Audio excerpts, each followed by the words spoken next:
I've been thinking recently about how much money I've spent on whiskey over the last few years out of practice. And obviously, it's a scary thought, isn't it, to consider how much money that we all spend on whiskey. But I do enjoy a whiskey book. And then when I realised how little, by comparison, I've spent on whiskey books over the years, and then considered how much value I've been given from those whiskey books, isn't it amazing that we've not talked about this on a vPub in 6 years? Quite amazing. Anyway, I'm Roy. This is the vPub. I look forward to seeing you in a second.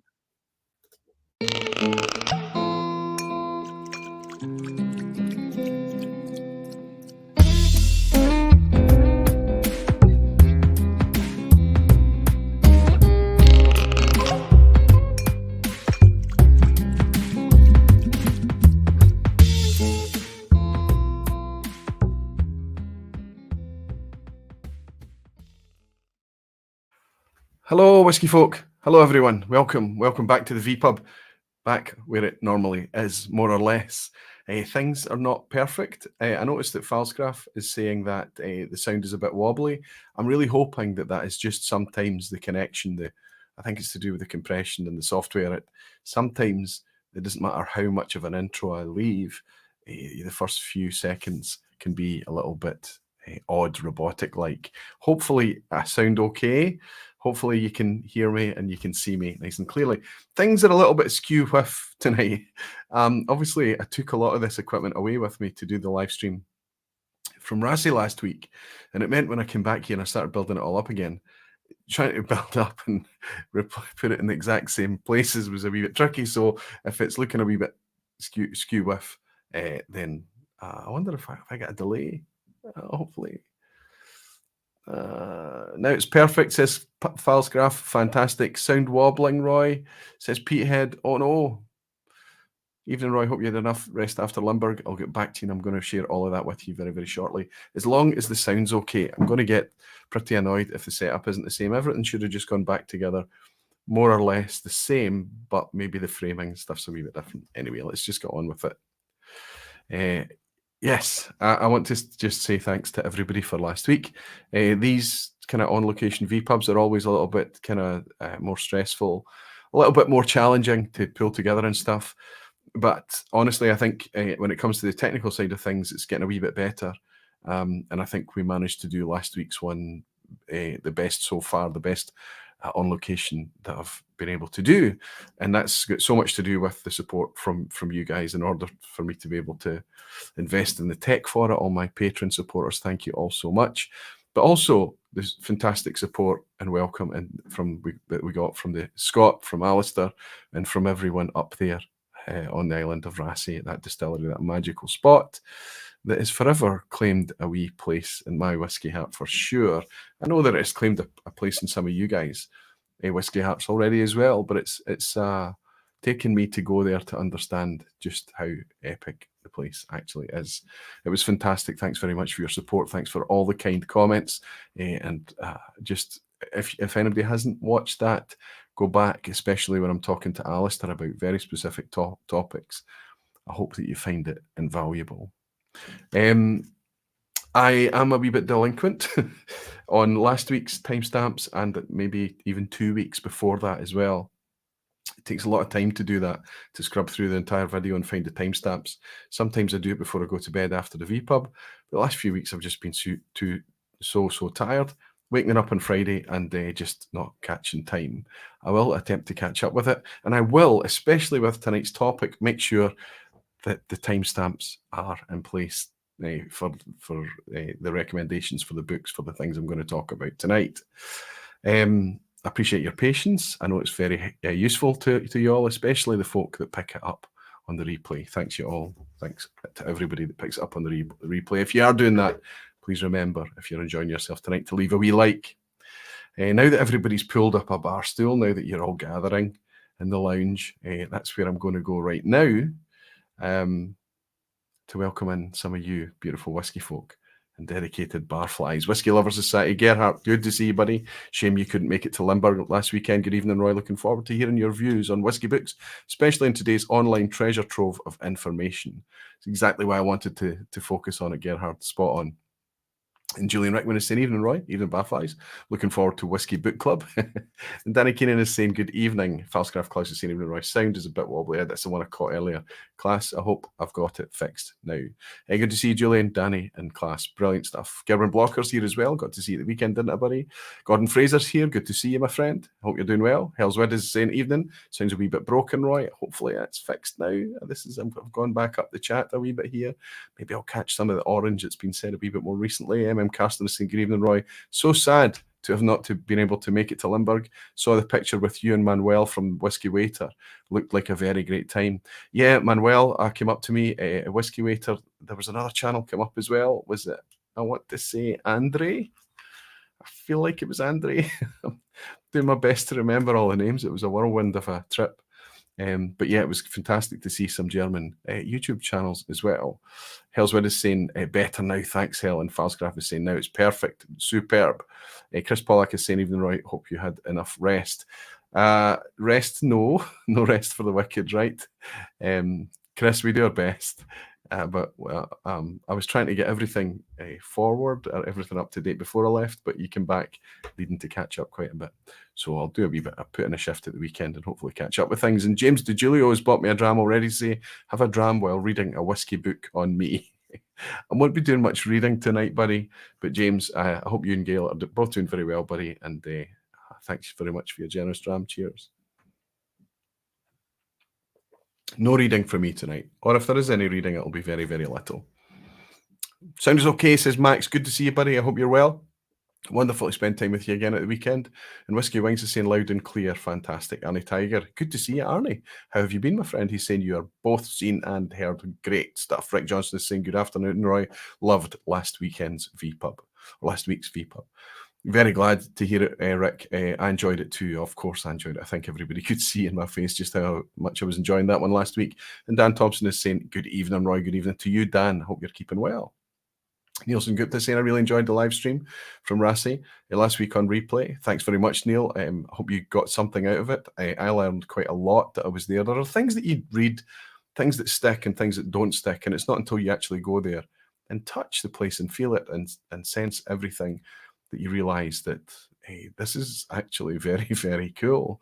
And every time I go to these new distilleries and kind of dig a wee bit deeper, it's really it fills you full of optimism and confidence for whiskey's future, because so much of our whiskey life right now is focused on the things that are slipping away from us, maybe from a quality perspective, maybe from a price perspective, maybe both, maybe availability. There are lots of things that's just making us feel like we're kind of losing some of our favorite whiskies or whiskies that we've grown to really love. And then you see these new distilleries coming along, and it's like I've always said, it's almost like they're saying, don't worry, we've got your back. They're bringing good stuff. They're bringing natural stuff. The quality is outstanding. I can't wait till you just some of the releases that you're going to see from the likes of Rassi, and no doubt all the other distilleries out there that are working away in the background as well. It's pretty exciting. And I think that more and more, the channel needs to remember, this channel, the Aquaviti channel, the vPub needs to remember that it's about positivity. It's about kind of keeping whiskey fun more than anything. Yes, we can have our wins. Yes, we can call things out when we're not happy. All of those kind of things. But we have to remember that this is absolutely a privilege. But it's a privilege for everyone, and everyone needs to remember that that's the case. And it's unfortunate that we have to discuss times when people take the mickey a little bit. That won't be what we're talking about tonight. We're going to keep it positive tonight. We have recommendations to talk about. I'm even going to recommend a book tonight that I have a bit of an axe to grind with, but it's still worthy of recommendation. Max is saying, have you seen Where's Roy? We're looking for Roy Ovimere. So we're sitting on a train together, and I sat next to Roy. The two Roys are sat together, and we're taking the train to Limburg, and he offers me a bottle of water. I was very grateful. I take the water from him, and halfway through, he just pops into my mind, and I suddenly panic because he's sitting off to my left, I can see everybody else in the train carriage in this direction, and I suddenly look around and I don't see Roy, and I panic and I say, "Has anyone seen Roy? Has anyone seen Roy?" And then there's just this kind of presence next to me, and somebody points and says, "This Roy." That kind of sums up that incident, that one incident that I'm never ever going to live down. That kind of sums up Limburg last weekend for everyone. It was spectacular. It was wonderful. It was all about the people again, isn't it always? So many people that we got to hang out with in the evening and walk around, take the train journey with and everything. Great. Just walking around the show though and bumping into so many of you, the people that I was there with, and so many more people beyond that. It's just superb. Really, really good fun. I was exhausted when I returned home, but that's usually a sign of a really nice time. Tobias is in. Now, Tobias, I think I met you. Is that the same Tobias? I'm pretty sure it is. He's saying, hi, Roy. Limburg was a blast. Fantastic. He's saying, maybe see you next time on Isla or in Glasgow. And if we don't, Tobias, my friend, it'll probably hopefully be in Limburg again next year. Cheers to you, buddy. Nice to see you again. I think you were with your pal Roman. Were you with Roman? Lunaran saying it was indeed Andre talking to you. Sorry, 3 minutes behind. No worries, Luna. I am also probably a wee bit behind, and I'm glad I remembered Andre's name too. So that was Andre. I don't remember the name of his whiskey channel in Germany, and also Whiskey Waiter. So I got to meet both of those German channels. But of course, also got to meet two Jasons as well. Jason, Whiskey Jason, he was actually working the show, the poor guy, working very hard. And also I got to meet anybody, some of you might remember, Jason Whiskey Wise as well. I got to hang out with him for a little bit and enjoy a very nice dram of Springbank 1972 and a 1967 Longmorn. We indulged ourselves for a few minutes. Luna Arn is saying, I think it's Whiskey Evening. I think you're spot on. So if you're a German speaker, the Whiskey Waiter and Whiskey Evening were both there, and both lovely gentlemen they were too. Anyway, Limburg, yes, was... I hope that Limburg in some way is going to be... It's going to be similar for anybody that's travelling, anybody that's getting to whiskey festivals in the year ahead. People seem to be a wee bit more comfortable. I must admit, on the Saturday at Limburg, I was pretty uncomfortable at one point, and I took myself upstairs just to sit out of it for a bit. I think if I could give them any feedback at limiting the numbers, you know, maybe that might mean a queue throughout the really busy times of the Saturday. Sunday was much more comfortable, but Saturday was just, especially in the busy spots, there were some bottlenecks there. It's just that type of show. It's a bit of a rabbit run, a bit of a rabbit warren.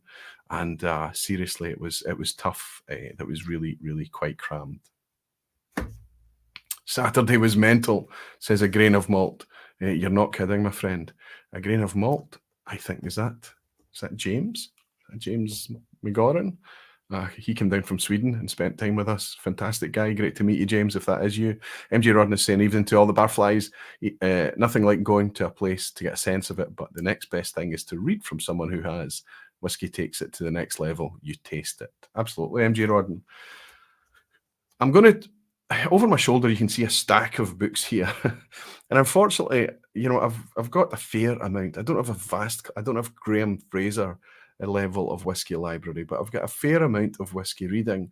Let's say I've got more than I have time to get through at a decent rate. I wish I could read a wee bit more. I think there's a spell in your life with kids and things, and you do kids' bedtimes for a while, and you kind of fall away from reading at night, for example. But what I do like to do is just, when everything's just a bit much, grab a book, find a comfy chair, and sit back with it for a wee bit. And every single book that I'm going to mention tonight, without question, I've picked up something really valuable from. Whether it's facts or information or detail, understanding, concepts, whatever it is, or even, I'd go as far to say inspiration for content for the channel, inspiration for what I do today around whiskey, all of those things. So much of it has come from the analog world, from books. I love WhiskeyTube, of course I do.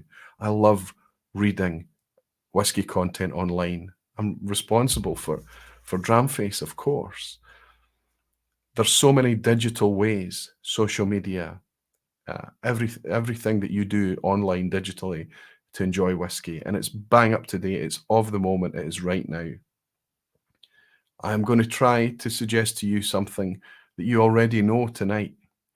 That even although the books that I'm going to share with you, some of them have been written quite some time ago, that they still offer fabulous, deep understanding and a very, very unique way to consume it. The type of unique way that you consume information from a book, it is like nothing else, that tactile, analog thing. Surely, in our modern lives, there's still a space for it. I'm going to try and convince you guys to look at some books tonight, but I am fairly confident for the majority of you, there won't be too many surprises tonight. I think these books, the ones I've got in front of me here, my favorites, if you like, are ones that you've probably already connected with. Over my shoulder here, I'm just going to summarize these books because they're here, they're on show because I want to mention them. But it's like any topic on whiskey, you've got to whittle it down and pick out your favorites, and it's a tough job.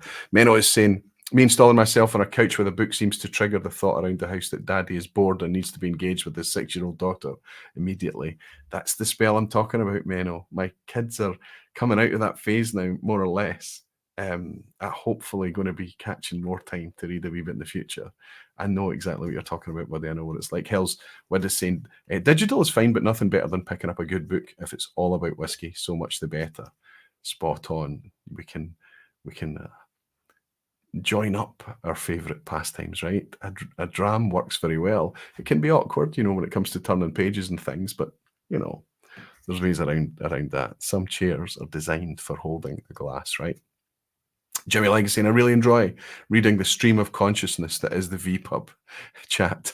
Of course, that you're listening tonight and you're reading. Certainly, you're doing more listening and reading than you are watching, Jimmy. Hopefully, but I know that there is a lot of reading, but it's backlit reading, isn't it? I don't think it's healthy. I don't think it's healthy for us or our eyes to do it continuously. I think it's nice to kind of have some softer lighting and some printed ink on paper. Maybe I'm just being a wee bit old school. Alistair Gray saying Speyburn Distillery Managers tour on Monday with Graham Fraser. Will make sure to take lots of photos. That's terrific. I would love to get a tour of Speyburn. I think it's one of those distilleries that you maybe can only tour in the festival. I'm not sure. It's not one I've visited. And Gordon Fraser is saying, time? What is this time you're speaking of? Gordon, you and I know only too well, right? Anyway, I think I've done most of the housework. I've talked about briefly at Limburg, just fantastic time. Thank you to all. Thank you to everybody that I got to meet for the first time. James, Desi, I don't know if Desi's in this evening. Got to meet her for the first time.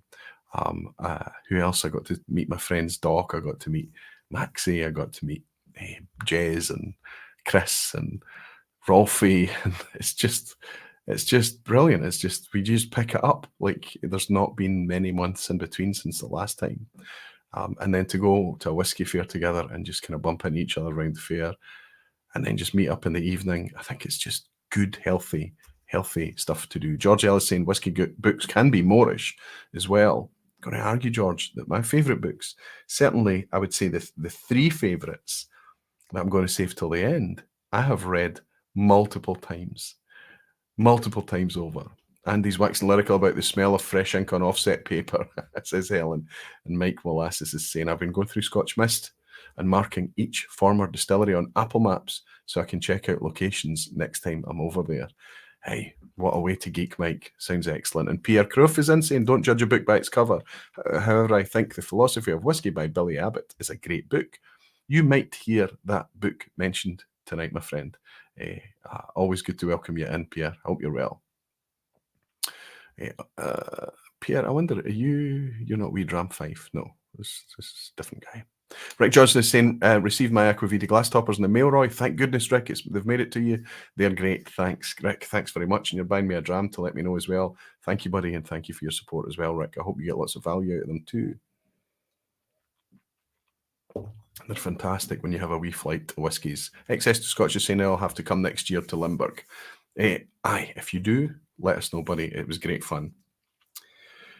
The way I'm going to work this is I've got some books to share with you, books that I just can't not mention, books that I'm going to talk about, but I've had to be really brutal, and I've split them into three categories. I've got a stack of three beginners books here, absolute rock solid recommendations for somebody that's coming into whiskey for the first time, whether that's you or whether you're experienced in whiskey and you want to gift something to somebody, one of your friends or something that's coming into whiskey, something that's going to help them along.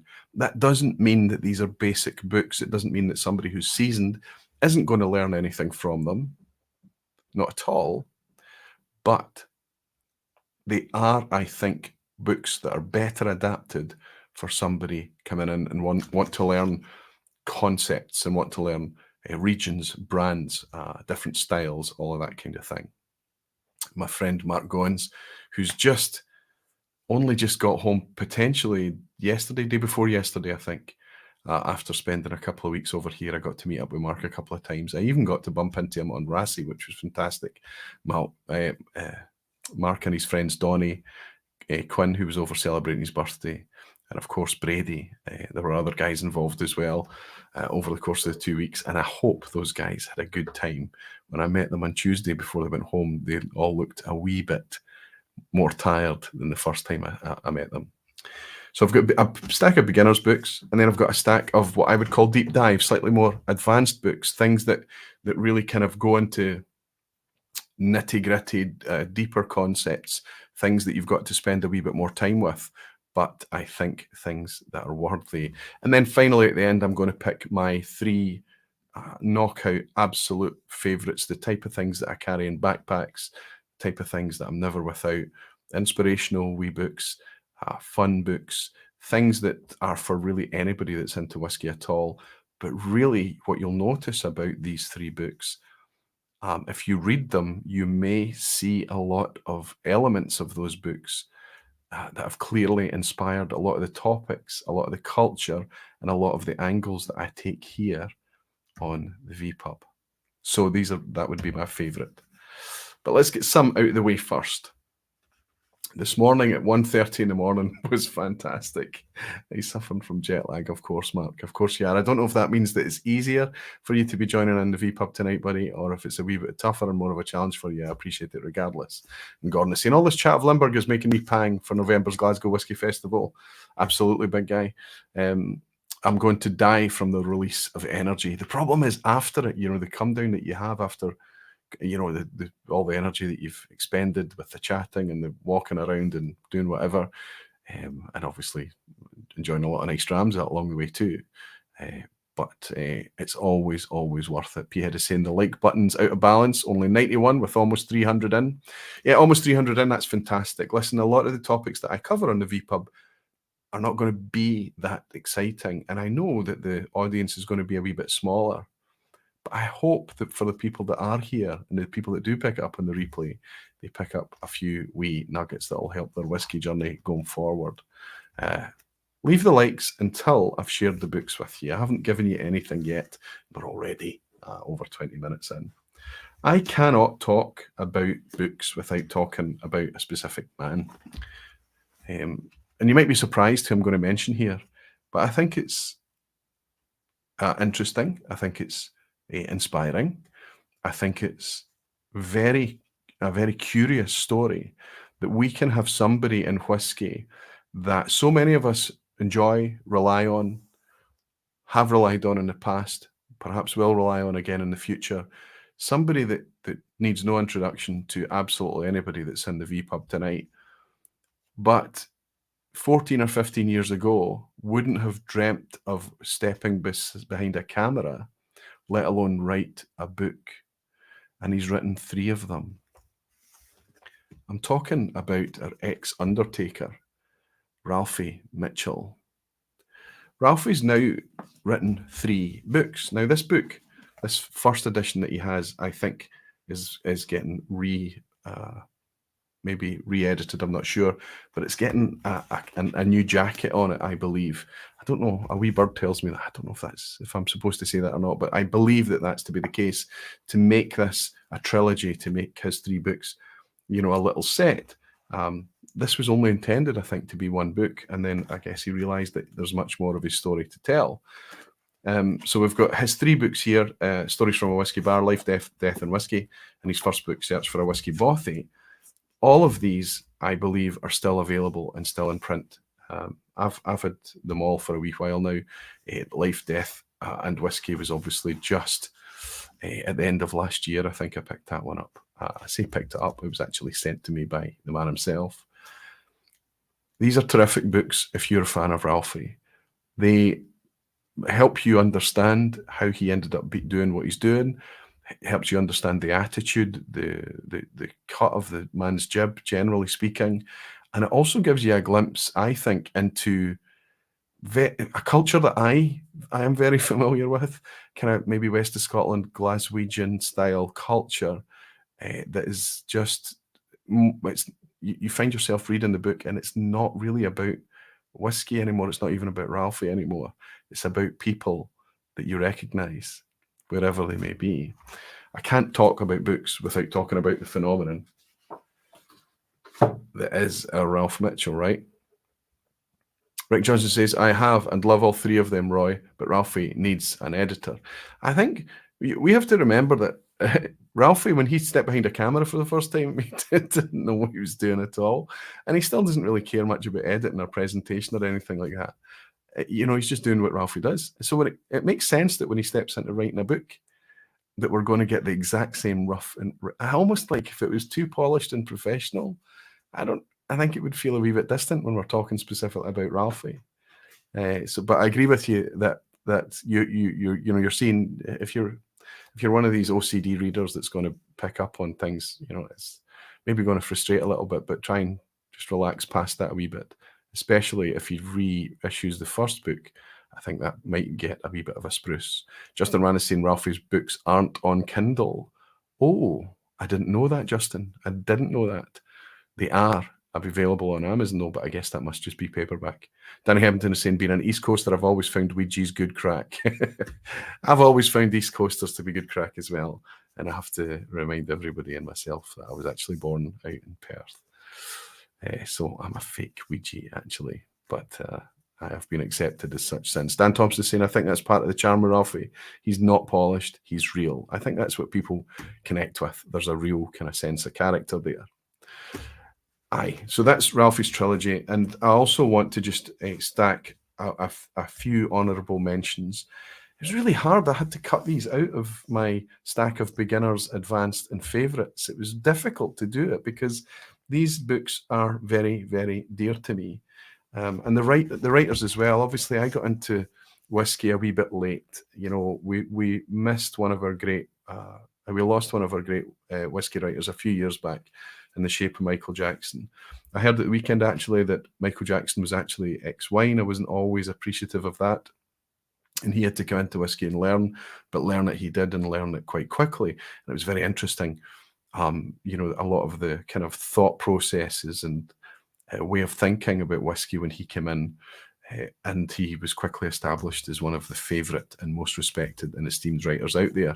The Michael Jackson book I'm holding up with you just now is one of his books. You know, all of Michael Jackson's books are, of course, a wee bit out of date now in a lot of respects. And if you went through the Malt Whisky Companion, if you look at any of these labels in here, you would quickly see things that are a bit out of date, you know, despite the fact that this has been released, I think, posthumously. I think it's been up to date after he passed. But so they've updated images and things like that. But here, I've just opened it, the Deanston page here, and you can see we're back at the old branding of Deanston that was pre-2016, I think they rebranded. So this book, this particular Michael Jackson one, is, I think, a good, solid Michael Jackson book. I'm just going to look to see when this was reprinted. 2015, yeah. So this is a wee bit out of date now. However, out of date has its value. For you to be able to get that snapshot of where whiskey was, and in this case 2015, there is some value in there. But beyond that, the value of the words, the history, the things that he writes, his take on things is still super valuable. I can't talk about books, whiskey books, without mentioning Michael Jackson. There's a few offerings out there from him. I just hold up his companion as an example for you. Easy honourable mention. as is these two. This is not the only time we're going to hear from Charlie MacLean tonight, of course not. But if you were somebody was to say to me, recommend me a Charlie MacLean book, you're gonna, okay, that's tough. There is one I always recommend, but it's all to do with where people are in their whiskey journey and what their thing is. There are two books that I've got here. Is kind of, and again, I think this is the last. I don't know if there's a fresher one than this Wikipedia. This came out in 2017.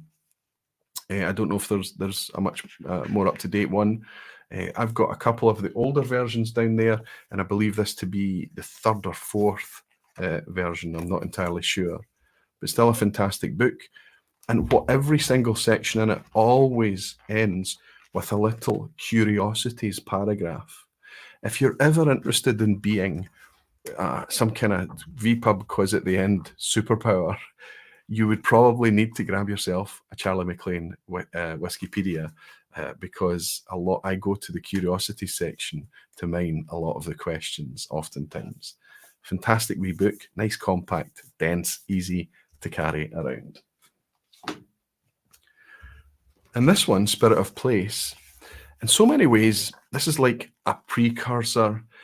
In a lot of ways, it's similar in style to the much more modern and similarly titled, actually, Dave Broom book, which is called A Sense of Place. There are clear differences, and the Dave Broom book is remarkably fresh and up to date. Spirit of Place now, this is again a few years old. This is a 2017 book. So we're back, going 6 years back now. However, the content in Spirit of Place is much more evergreen than Wikipedia. There's lots of evergreen content in Wikipedia, but Spirit of Place generally is much, much more up to date. And it's focusing much more on the geography, a wee bit of the history, some portraits, some concepts, some of the dynamics that have brought Scotch whisky. And of course, you know by the title that it's talking very much about the geography of Scotland, the landscape of Scotland, and a lot of the effects that that landscape can have on the liquid. This one I need to reread again. This has been quite a few years since I've read it properly. But what I tend to do is when I'm looking up things, I hit the index and I look through the index and research things. And what you end up doing, you pick up the thing that you wanted to read, and then you just get lost in the book and you end up reading a couple of paragraphs, a couple of chapters, and before you know it, you've spent an hour in a book, because it's that charm, that writing, that really laid back, easy, comfortable way that Charlie has of relaying whiskey information. It's fabulous, and it comes across in his pages and the words. So there's just two Charlie MacLean books right off the cuff that are an easy recommend for me. Reb Mordecai saying, Wikipedia Charles MacLean updated in 2022. So there you go. Thanks, Reb. So Wikipedia, there is a much more up-to-date version than the one I've got here. And it's a minimum for the sake of the quiz at the end. I probably need to go and pick a more up-to-date version of it. Fantastic. Liquid Antiquarian is in as well. Fantastic. That's Arthur Motley, who you might remember did a fantastic live stream about one of the books that's over my shoulder with Dave Broom. Neither of them authored it. It was the guys at James Eady and a guy called Leon at James Eady. They got together to put that book. Actually, I'm going to take you through the books over my shoulder because they're here because they're all worthy of a mention, and they're all very, very different things. A lot of the whiskey books out there can be whiskey books, whiskey history books. They can be kind of almost like encyclopedic things, reference books. But a lot of them are kind of these really quite very, very niche products that don't just talk about a specific angle on whiskey, but even maybe a specific producer. So some of the books that are in this pile here are kind of maybe a wee bit much more nichey than I want to go in tonight's vPub. But I think they're still worthy to talk about, because by reading them, you understand more than just the words in those pages. For example, let's start at the bottom. This is probably maybe my second most well-thumbed book. This Dave Broom Whisky Atlas, Dave Broom's World Whisky Atlas. have had probably on the go for the longest. I don't 2014, 2015, something like that. I've had it, maybe even longer, maybe a decade I've had it. It was a fantastic book and it taught me a lot of the kind of basic foundations. Listen, it's a big tome, it's a big coffee table book. It's just not a portable thing, but it's fantastic to leaf through. That's Dave Broom's World Whisky Atlas. Famous for a Reason is the story, a fascinating story. Yes, it's a single brand. It's talking about famous grouse. Just that single blended Scotch whisky. But the pages in that book, while it's mostly on brand, the content, it gives you glimpses, real valuable glimpses into much more than just the grouse brand. Again, a big, massive coffee table book. You don't need to be a grouse fan in order to get a lot out of that Famous for a Reason book. The next one here is the one I've just mentioned, the one from the guys at James Eady. I'll read out the title because it's quite specific. The Distilleries of Great Britain and Ireland from 1922 to 1929. 1922 to 1929. It's a very narrow, it's a kind of letterbox view of Scotch whisky production, isn't it? I remember when I first heard about it coming out and things, and I was like, oh, okay. And then I heard about that it was going to be £150, and I was like, okay. Then you see the book, and you see it's really like they've uncovered this treasure trove of these really old black and white plates, and this wonderful, recollection, this wonderful account, if you like, of so many of the British Isles whisky distilleries back in those years. Very, very difficult, challenging years, by the way, because we're talking about post-First World War, pre-Second World War. We're talking about Prohibition. We're talking about, not a particularly good time, one of Scotch whisky's troughs. And one of the things that struck me as you're going through these pictures is that literally every distillery you look at, it feels like there's a picture of a malting floor. There's malt floor after malt floor after malt floor. It's quite fascinating to see.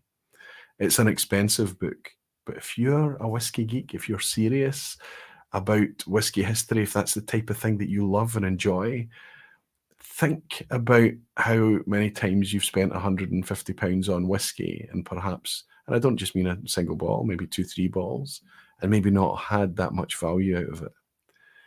I guarantee you the time suck that book is. If you open that book, you've lost a couple of hours. Don't open it when you're trying to be productive, because you just fall into it. You just can't help being drawn in. And it's also written. It's the language is written kind of its time, but it's still quite easy to read. It's very easy, plain English to read.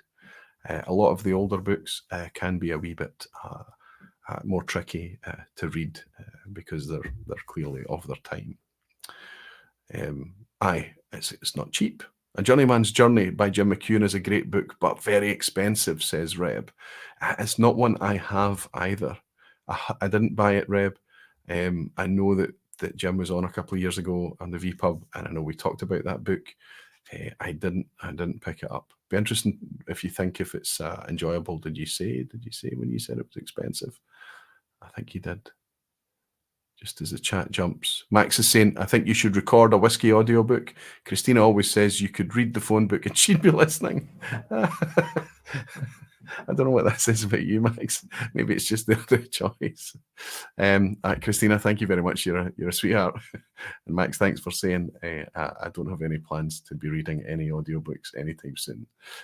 But thank you. I'll take the compliment. And move on to The Distilleries Went On is another fantastic brand-focused book, a wee bit like the Famous Grouse one, but that's speaking specifically about Morris and Bowmore. And I think it was Ian Buxton that wrote that one. I think it was commissioned when it was Ian Buxton was commissioned for that one. But it also talks about all of the kind of the ups and downs of Scotch and the amount of hardship that Scotch whisky has faced over the years. So you would think with all of these books that are out there kind of showing this in very clear vivid, patterns and reasoning behind it all, you would think that they would be able to maybe not make the same mistakes again. So it's quite interesting to see that. But it's a book that I enjoyed leafing through. I didn't read all of that book. It's quite a hefty book. There's a lot of good images and photographs in it and things, but you have to view it again as another, another representation, another Scotch whisky story. Then we go up and we can see this, you'll see this in big letters, drunk. There's a couple of books here that's not specifically about whiskey, but they're fabulous nonetheless. And they make you look at things in a different way, and they make you think about whiskey and spirits and alcohol consumption in general in a different way. And that's what that book is about. That's about how alcohol and the human desire to refine and enjoy alcohol the way that we do has not only changed the face of alcohol, but the face of the planet. That book, Drunk, is a gift to me by Stefan Novak. I don't know if Stefan's in tonight, but you're a fantastic man, Stefan, and that is a dream of a book and something that is very, very pragmatic and very, very, I don't know how else you could say it. It's something that's just super interesting when you realize about how alcohol has fundamentally changed the way we look at the world. A fantastic story that may be in that book, I'm not very sure. But one of the reasons that we have such advancement in technology is because we invented glass. And because we invented glass, we were able to develop all sorts of things like spectacles and microscopy and all of these amazing things, electronics, silicon chips, all of that came from our ability to manipulate glass. And glass was developed as a vessel to carry booze. So that's just kind of a little snippet out of that book. Then we've got Fred Minnick's Whisky Women. That's there because I'm still not through it yet. I'm partially through it. I certainly read the bits about Bessie Williamson and things, but there's much, much more to it. This is kind of global. There is Scotch in here. There is whiskey and booze generally, women and whiskey and booze generally, and an American whiskey too, being Fred Minnick, of course, has a fair chunk of stories about America. Still working my way through that, but already an excellent book and one I'll be going back to. Scotch Mist, of course, I have to talk about Scotch Mist by, is it Andrew Townsend? No, it's Brian Townsend, sorry, Brian Townsend. Fantastic reference book. All of the distilleries that you've heard of that are closed, and a bunch more that you've not heard of that are closed. Wonderful. Whiskies Galore, that's focusing on island distilleries by Ian Buxton. A good book and a nice kind of pseudo-specific book, hopping around the islands. The big pink tome on top of it is the Scotch Whisky Record, a pure reference book for geeks, going back, I think, 150 plus years of accounts throughout Scotland and its Scotch whisky production history. Fascinating to read. By the Smoke and the Smell was a German book translated into English. I think it was German, and gifted to me by a member of the community. Another fantastic book. Chasing the Dram by Rachel McCormack. That's kind of quite whimsical and off the wall a wee bit. There's even food topics and things like that in there as well. And it's just a wee bit more laid back. Quite a good, enjoyable, easy, light book. The Smell of Fresh Rain, that's all about organoleptics and specifically about your olfactory and your sense of smell and things, gifted to me by Roddy. Super fascinating. And the one at the top is another Dave Broom. Is that a Dave Broom sandwich that we have there? I think it is. At the top, we've got his whiskey manual, which goes much more than just kind of whiskey appreciation. He's talking about cocktails and global whiskey phenomena and all of these types of things in there. And it's much more a guide about how to enjoy whiskey and to relax a wee bit more with it. I need to tell you what's in the glass. Jimmy Legacy and Roddy is fascinating. In that case, you'll need to come back next week. There is a Roddy vPub. I know you've been asking for a long time. If 6 months pass and we've not had Roddy, where's Roddy? What's happened? So Roddy's joining us next week. There's been a wee shuffle of the dates tonight. I think originally I was envisaged that he would be here this week and I would be doing the book thing a couple of weeks down the road. But the way the guests have worked out, I've got Roddy next week. Week after that, I've got What the Industry Drinks with Scott Adamson from Tomatin. And then the week after that, I think, is not quite fixed yet. But you will have Roddy next week. Rob Smith is saying, good evening, Whisky folks. Sorry I'm late. What did I miss? Just getting into the good stuff now, Rob. Pull up a bar stool and see what you think. Justin Wan is saying, hopefully you'll list all the videos you've mentioned after the stream. I can't keep up. Videos, I'm talking about books. Yes, I do have to. Certainly, I will be listing the books that that I'm going to recommend. I'm talking about books in general here. There's too much, but I just feel like it's tough when you want to mention these books and from a perspective of you hold them in your hands and say, yes, I've got real value from this. It's worth mentioning. But I'm going to get into it now, and I'm going to recommend the books that if you were a beginner, if you were encouraging a beginner, or if you wanted to just have something that was an easy dip in and out and filled in some of the kind of patches that maybe your knowledge isn't that great on, such as maybe, I don't know, brands or owners or casks or maybe a wee bit of distillation or maybe a wee bit of history. Light touch, easy access books. That's what I've got just now. In my glass, I've got a bottle that I picked up at Limburg. I paid over the odds for this. I paid far too much for it, but it was because I wanted an old bottle of whiskey to share while I was out there. I wanted to take it along to the hotel and share it with everybody. It's an old White Horse blend. I'm quite enjoying this tonight. Just going to pour a wee bit in here because I notice that somebody's bought me a dram and I don't want to miss it. So I'll pour a wee bit more of this White Horse. The reason I can tell that it's from the late 80s, I believe, is that the branding and the layout of the branding on the front of the bottle, the style of the cap, that screw cap. I mean, White Horse is always screw cap. This is a German import as well, but on the back we've got a barcode on there, and no other markings on the glass that I could see, and it tells me I believe this to be a late 80s White Horse. So this whiskey's been in glass for 35 years, maybe a wee bit more, something of that order. There's no age statement on it. It's a blend, but we're talking about whiskey that has been distilled in the 80s and probably a chunk of 70s distillate in there too. I was hoping it would be a wee bit better than it is. And sometimes when you buy these old blends, you get an absolute cracker, you get a really lovely thing, and sometimes it can be still quite bright and fresh too, which is a nice touch. Sometimes you get something that's gentle and soft and quite rich. This one's just a wee bit understated, a wee bit quiet, and a wee bit overly sweet. I don't remember White Horse being quite as sweet as this. White Horses usually get a nice lick of smoke, which I'm not getting from this one at all. But it's still an enjoyable dram, and it's an enjoyable little kind of whiskey to have shared with everybody there. Anyway, David Hong has bought me a dram, and to say $15 for audio. I wonder if it's because the audio is poor, or are you trying to bully me into doing some kind of audio book or something? Aye, David, thank you very, very much for your dram, my friend. You can let me know if it's audio improvements required or something else. Cheers, David.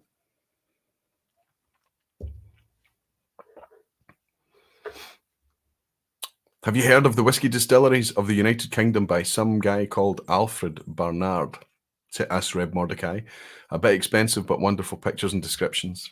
Yes, I've heard of it. Yes, I've been able to touch and hold and flick through one, but I don't own it. You're absolutely right. That is the quintessential, the original, one of the kind of, I think, quite tricky to read in points. I think it's written, I won't say, I'll just say 19th century.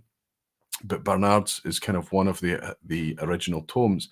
I think the scope of that book was originally as a kind of, it was a very nichey thing. I don't think it was meant for the general kind of whiskey enjoying public, because that wasn't necessarily a thing back in the 19th century. But certainly, I often wonder who the audience was for that book when I consider it. Maybe there was an enthusiast, a geek movement or something. Maybe it was something that he was going to promote and sell within the industry or whatever. But unfortunately, Reb, I don't own such a copy. It won't be mentioned tonight. And Graham Walt says that was very good. Thank you. So, James, I got to share that with you at the weekend, didn't I? The White Horse. Let's go on with my easy beginners ones. I've got two books here, but it's the same book. It's just one is an updated one. And I don't really touch or open or go into this book anymore. And that's weird, because there was a time I'm going back a decade. But there was a time this book was inspirational to me, to the point that I updated it and I went out and bought more recent editions, of which I've got 2 of them here. And it was at a time when I was scattergunning, the arms race time of the Whisky Rev and I fighting each other every week with new whiskey bottles and turning up with our new latest and greatest discoveries. So for inspiration, Whiskey Tube was in its infancy back then. We had Ralphie, we had Horst, we had the Whiskey Bitch, we had Luke Reimers, we had 1 or 2 others. Scotch Test Dummies, I think, had just probably started up round about the time, but inspiration, we were needing places to go for inspiration. And this is a book that did a lot of that for me. In fact, I've got a bottle here that I'm going to pour and sip along, because this whole category of whiskey that I've come to love and enjoy, single pot still Irish, was inspired by Ian Buxton's 101 Whiskies to Try Before You Die. Now, it was the original book that's thumbed and worn beyond recognition. This is the 3rd, I think, edition, and this is the 4th edition. This most recent 4th one, I think, was 2019, from a guess. And it's much more recognizable. The branding and things like that is much more up to date and much more recognizable. Lots of things that were discontinued have been dropped and lots of new things added. That's exactly what this book is about. I don't know if there's a plan to update it and bring it up to date now, but when you go back to the original books, it's heartbreaking, because it's just full of the whiskies that you can't buy anymore. Interestingly, he also released 101 legendary whiskies to try and, but you can't afford, that type of style of book. What's amazing is one of the original books of this has actually turned into somewhat of that style of book. However, for inspiration, this is an amazing book to go through. He doesn't really rate here. He's not reviewing things. He does tell you how expensive it is, things like that, basic things like that. But it's more a case of, have you tried this? Have you gone there? Have you recognized this? A good wee stack of books to consider. Evening all, says Ryan Sutherland. Hey Roy, good to see you, Ryan. I hope you're doing very, very well. I was just about to pour a wee dram that I got from, I didn't get it from you, I bought it from Kinnaird Head Whiskies, but it's here, and I think I may just pop it there. It's your Seven Sons blend. I may just have a wee go on it after I sip this Green Spot. This is the Chateau Leoville Barton, 46% ABV, single pot still Irish whiskey. Obviously part of the Wine Geese series, finished in red wine. This is a Bordeaux cask finish, as I say, Chateau Leoville Barton.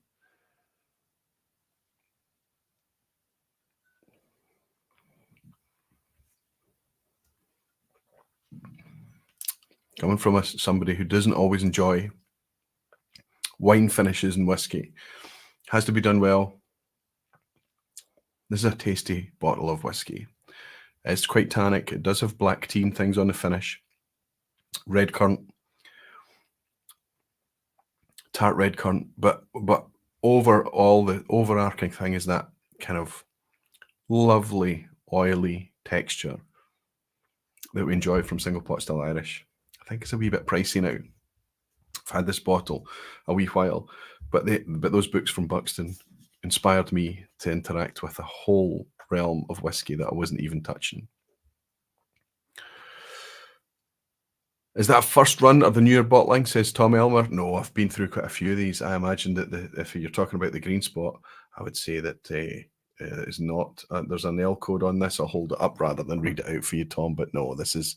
It's not recent, but it's not one of the original ones either. Keith McDonald says, my whiskey book collection is embarrassing. I'm going to need to break out pen and paper for notes, or tune in tomorrow, Keith, and I'll link them. Or I probably won't link them, because all the links are lined up being something lazy like Amazon or something. Just Google them yourselves. I'll list them. I'll list the titles, and you can go off and find them yourselves. And I don't want to link to Amazon things and people think it's a referral or something. It's not. Graham Brown is saying, evening folks, just popping my head round the door to say hello. I'm off to bed for an early night. Looking forward to catching up soon. And to watching, sorry, I jumped, Graham, bring it back. There you go. Looking forward to catching up soon and to watching back the vPub in the morning. Welcome, buddy. Congratulations on your new and successful career. I wish you all the best, buddy. Cheers. Right, before I get into a crunchy book, I'm going to share an absolute cracker with you. I don't know how it's a tenner. This book's a tenner, and I think I've seen it cheaper than that as well. This is 10 quid. Goes in your backpack, goes in your big jacket pocket, goes anywhere with you want to take it. This is just the most succinct whiskey book that's ever existed. It's like a ladybird. This is the ladybird book of whiskey. Look at the size of it. It's a wee tiny, skinny book. You know, it's not tiny text. It's decent sized text for eyes like mine. It's 100 pages. It's 100 pages long. And when you finish this book, you're going to have such a much more comfortable grasp on the bookends of where whiskey's from, where it is today, and a lot of things that's happened in between. Of course, it's not exhaustive in 100 pages, but it's meant to be that quick, super synopsis, and it's a peach of a book for it. I hope I'm not offending Billy Abbott by calling this the Ladybird Book of Whiskey, but it's an absolute stonewall recommendation for me. I've gifted this book to a few people already because it's easy, it's cheap, it's small, it's £10. You just buy it and gift it to folk, and hopefully they're getting something out of this. I picked this up and read it in one sitting. Start to finish, read. The whole thing got in. Fantastic. I've dipped in and out of it since. I've used it regularly. I think it's just a nice, it's difficult to imagine that Billy Abbott has written this, because most of the time that you hear or speak to Billy and things, you know, I think it must have been quite tricky for him to refine this. Remember that Billy was on the vPub a while back, a vPub that got banned for some reason. I think YouTube thought we were trying to sell the book. I don't know, but we talked about the book when he was on. And that was one of the compliments that I paid him, just how beautifully, eloquently refined and succinct it was. Fantastic. Easy recommender for any beginner. Going to get into a rant in a wee minute with the next book that's coming up. Keith McDonald is saying my whiskey. Sorry, I picked it up, Keith, didn't I? Hopefully we can do something to fix it. And Reb is saying, if you want a tiny whiskey book, then I'd recommend Whiskey, A Very Peculiar History by Fiona MacDonald. It's lovely. Not one I recommend. Not one I recognise. Sorry, Reb, thanks for the recommendation. I wonder if it's one that Graham Fraser has. Graham's actually shared his top 10. I hope I remember to tell you, Graham Fraser, the whiskey librarian almost he is. He's given us his top 10 as well. And I have specifically and intentionally not read it to see how much of a crossover, if any, there is. Jimmy Jazz has bought me a dram. I almost missed it. First whiskey book was Aeneas MacDonald's Whisky. Ian Buxton edits helped with the context of the 1930s. That's right. So I think we'll get to that. I think we'll get to it because it's still to come. The Aeneas MacDonald book, no spoilers, Jimmy, is to come in one of the categories going forward. But we're going to talk a wee bit about Aeneas MacDonald soon. Jimmy Jazz, thanks for your dram, buddy. Cheers. Good to have you. A wee warning come up here. What is that?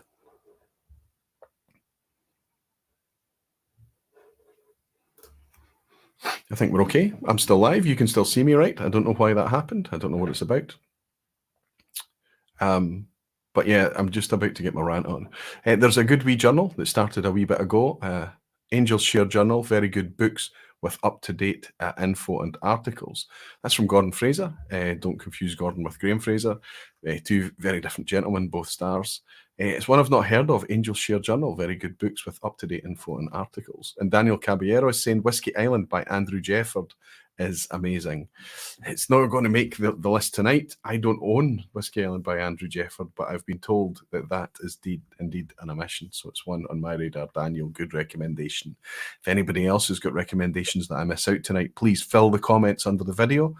If you're leaving your like, you're making sure you've hit the subscribe button and all those wonderful things, thank you very much. Leave a wee comment with the books that you feel I should have spoken about. That's where the gold is for the community. It's wonderful that we get to share that there.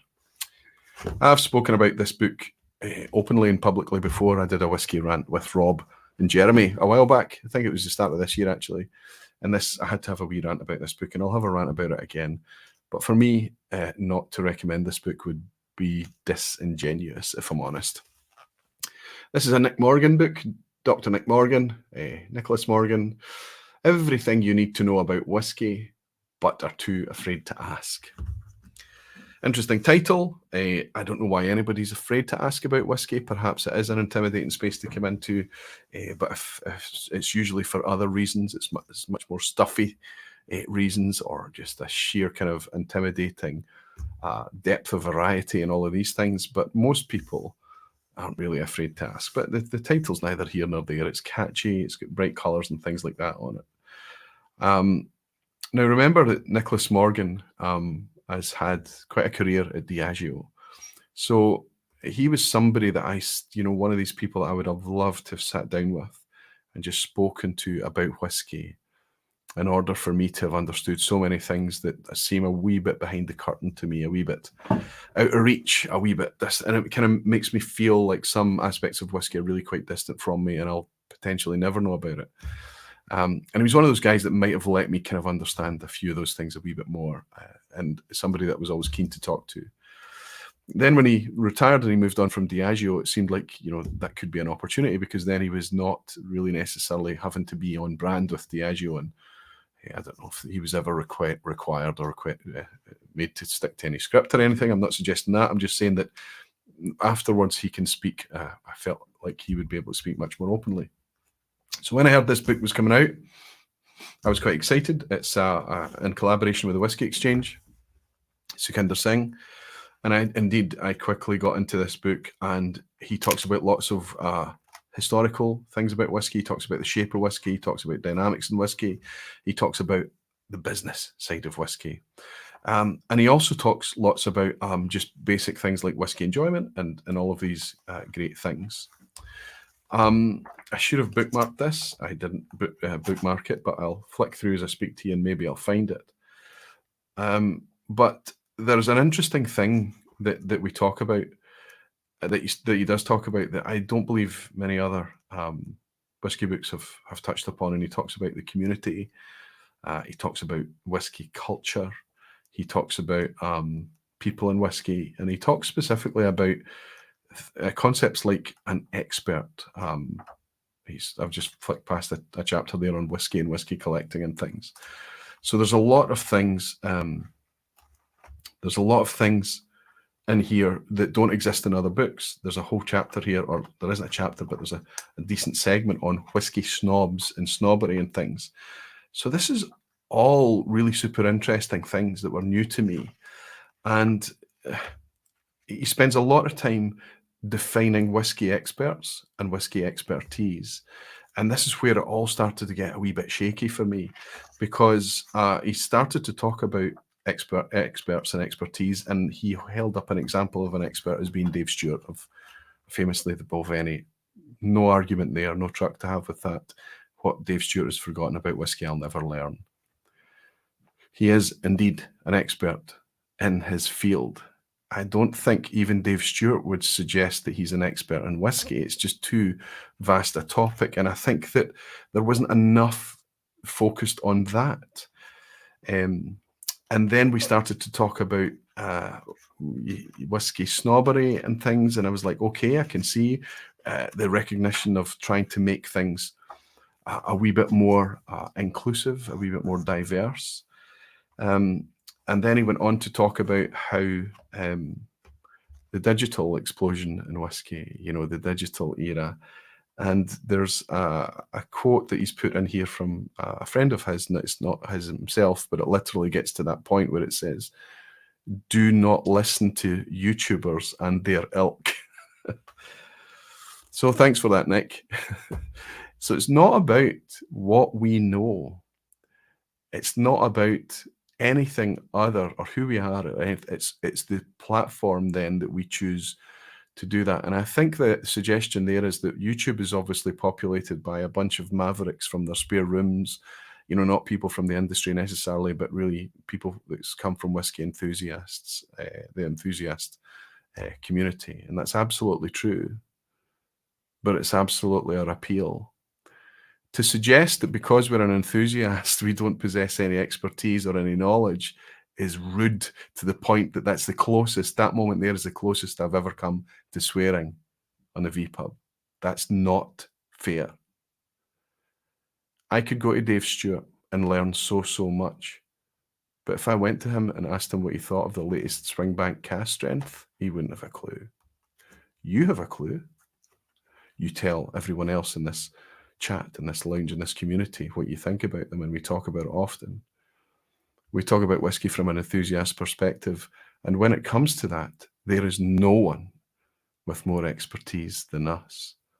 And the people that stand up behind a camera on YouTube or get behind a mic for a podcast or choose to write blogs and things like that about it, I don't know of any of them that stand up and say, I am an expert and I will share these pearls of wisdom with you. All of that said, all of that behind me now, all of that out and in the world, this is still an easy to recommend book for a beginner, despite it actually saying in there that you shouldn't listen to YouTubers. This is still turns out to be a book that after I got over that, after I stopped, after I picked up all the teeth that I'd spat out and read it again, I was reminded how much I was enjoying it the first time around before I got to that section. This is a good book, and it's a book, to my knowledge, that has huge sections, huge swathes of it dedicated to things that are not yet otherwise widely talked about in whiskey. And that's one of the reasons. And it's not that expensive a book, 20 quid. It's a decent size. It's good quality. There's not a lot of plates in it. There's not a lot of photography in this book. It's more kind of arty. That's okay. That doesn't really matter. The illustrations are really in here. They're pretty. They're beautiful illustrations just to kind of color things up. So it's not a reference book or whatever. But don't let that make you think you wouldn't learn from this book. You will learn. You'll learn a lot. So I do recommend it, despite that. Jesus, Nick. Daniel Caballero saying, sorry, I did pick that, Daniel. Now it jumps to the very end that I've missed so much. That's okay. Let me scroll back ever so quickly. Falscraft is saying, I think there's an availability problem, but if it's about the people, I'd say the story of Jim McEwen. That's a book I've not even seen. That was a good one. David Brody saying Raw Spirit by the sadly now lost Ian Rankin's Raw Spirit. It doesn't feature tonight, but absolutely. Yeah, it's super sad. Scotty Monroe was in Patreon, and that was one of the books that Scotty recommended as well, was Raw Spirit by Ian Banks. Did I say Ian Rankin there? Sorry, I'm getting confused. And Andrew Butler is saying the title is a pun on a Woody Allen film. He's talking about everything you wanted to know about whiskey, but we're too afraid to ask. And Reb Mordecai is saying, quite right, Roy, how disrespectful. And Justin Wan is saying, do not listen to YouTubers. I think you give the benefit of the doubt to the guy. Guess the message is not to believe everyone on the internet. Just a really tone-deaf way to say that.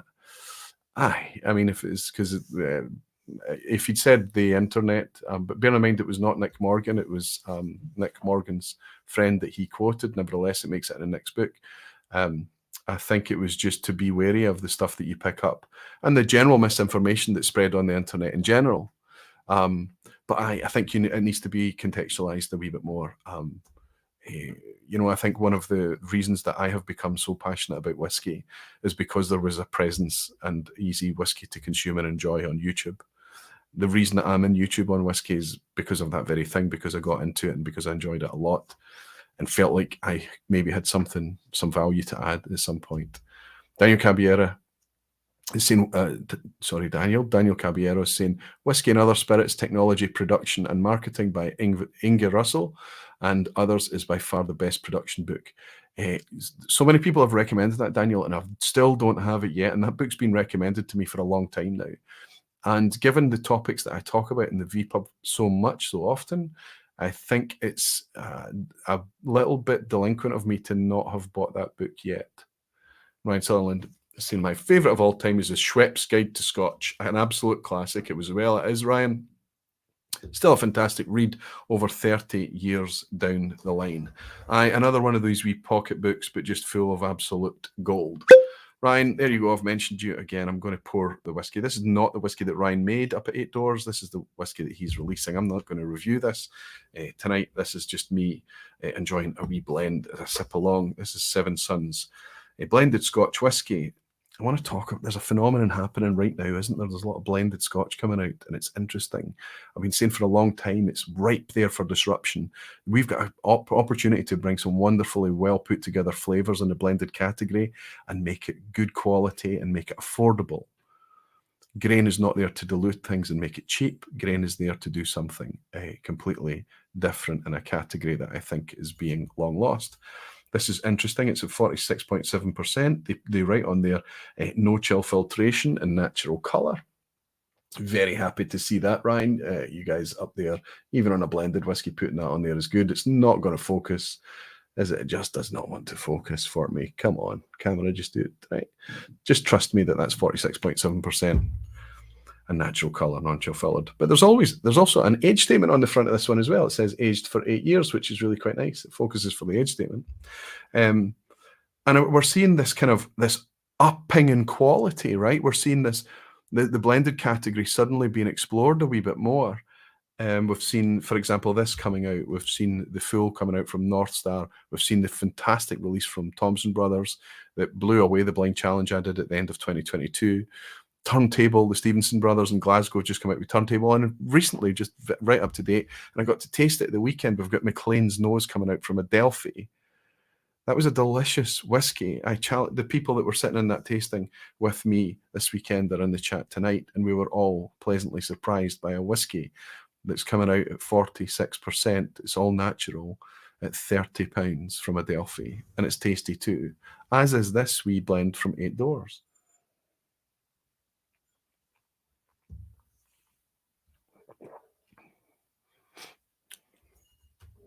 So this is, when you get vibrance and lots of kind of, on a blend, it can often come across really thin on the palate, just a bit jaggy, and a bit over sickly and sweet on the finish, and then it just dies away. And I think that we are not in the best time for the blends, let's say the incumbent blends that we all recognize. It's much better to go back and pick up more kind of antique expression blends, I think, is just my opinion. However, these type of blends, these are being made in a different way for different people, and I'm certainly tasting that when I sip them. It's a different experience. I'm going to use this. I've got an event this weekend, and I think this is going to be my warm-up jam. I'm going to take this along to a tasting that I'm hosting tomorrow night, actually, and I think this would be a good warm-up and something to talk about.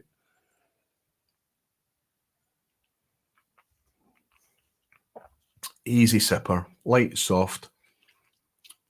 Toffee and vanilla, yes. A little bit of ginger. Just enough spice in there. Ginger spice.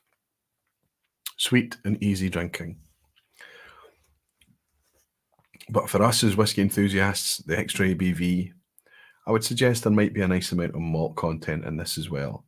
Can't remember how much this cost, 35 quid, something like that. If Ryan's in here, he'll be able to tell me what the retail is. Dan Thompson is saying, have you tried Noble Rebel blends by Loch Lomond? Integrity Bottlings, I tried them at least Festival and they were really great. I have a clear standout favourite, that is the Hazelnut Harmony. Weirdly, it started off being Orchard Outburst, but that's now moved to the back end. Hazel and then the wine finished peat smoke one, which is I think Smoke Symphony, and then Orchard Outburst. Then I tried Orchard Outburst up against Orchard House from Compass Box, and I preferred it. So, given how successful Orchard House has been, a perfect price point as well, 42 quid for Orchard House. These Noble Rebel releases have come out at £40 as well. Natural, 46% too. Great stuff. So very similar presentation as that Compass Box Orchard House. And when I tried the two of them together, I preferred the Noble Rebel, which was super interesting to me. Super interesting. So yes, I wish them all the best. I hope they keep it going. I hope they extend the range. I hope they bring more value. I think it's just seeing those natural statements on there, seeing the way that the whiskey's been handled is exciting. And Tommy Elmer is saying, and now for something completely different, it's cast strength single grain whiskey. Hey, you can get that. That's out there. Some really, really nicely old, well-aged stuff. I appreciate for you, Tom, in Alaska. It might be tricky, but it is there. And I can feel those arms burning from holding the bottle up like that. It's just in one. It's not quite that heavy. And Danny is saying, I just bought 2 bottles of Ardnamurchan's McLean's Nose, $29.50 a bottle. That's got to be a winner. Come back, Danny. Tell me what you think about that. I think you're going to be pleasantly surprised. If anyone wants to produce proper strength blended whiskey at same prices, I'll buy it. Do you need it higher than 46, Jimmy? Remember, the grain component doesn't need to be chill filtered. It doesn't suffer from the same hazing, the same flock as malt whiskey does. But they still need to bring it to us at that ABV because of the malt, especially the Maclean's Nose has got a very high malt content in it. I think they talk about it being 80% malt whiskey in that blended Scotch. It's cracking. So that is they still choose to non-chill filter it, but it is all natural. £29.50. Very tasty, very easy as well. A welcome addition to the whiskey scene. Evan Carson, the same. Thought of getting the Adelphi blended for some time now. Guess you convinced me to do it just now. Well, I think they've only just launched it, buddy. So it's only just available now. And Ryan is saying, yes, that would be £35 or £36 for this Seven Sons he's talking about. Seven Sons from Eight Doors Distillery. While they're making their own product, they don't have anything to sell, so they're sourcing and bringing us interesting releases in the meantime. I think we've done okay for a small amount of stock. We have access to 100% sherried malt, which helps support the light grain characteristic. Okay, so we've got some sherried malt in here along with some light grain. It's nice to have the people who are behind the product in the vPub and the lounge as well. It's at that kind of price. It's an easy recommend as well for me as well, Ryan. It's just I'll take it along tomorrow night, and I'll feed back to you how it went down in the tasting. And Max is saying 70 to 30 malt grain. Is that for the Adelphi?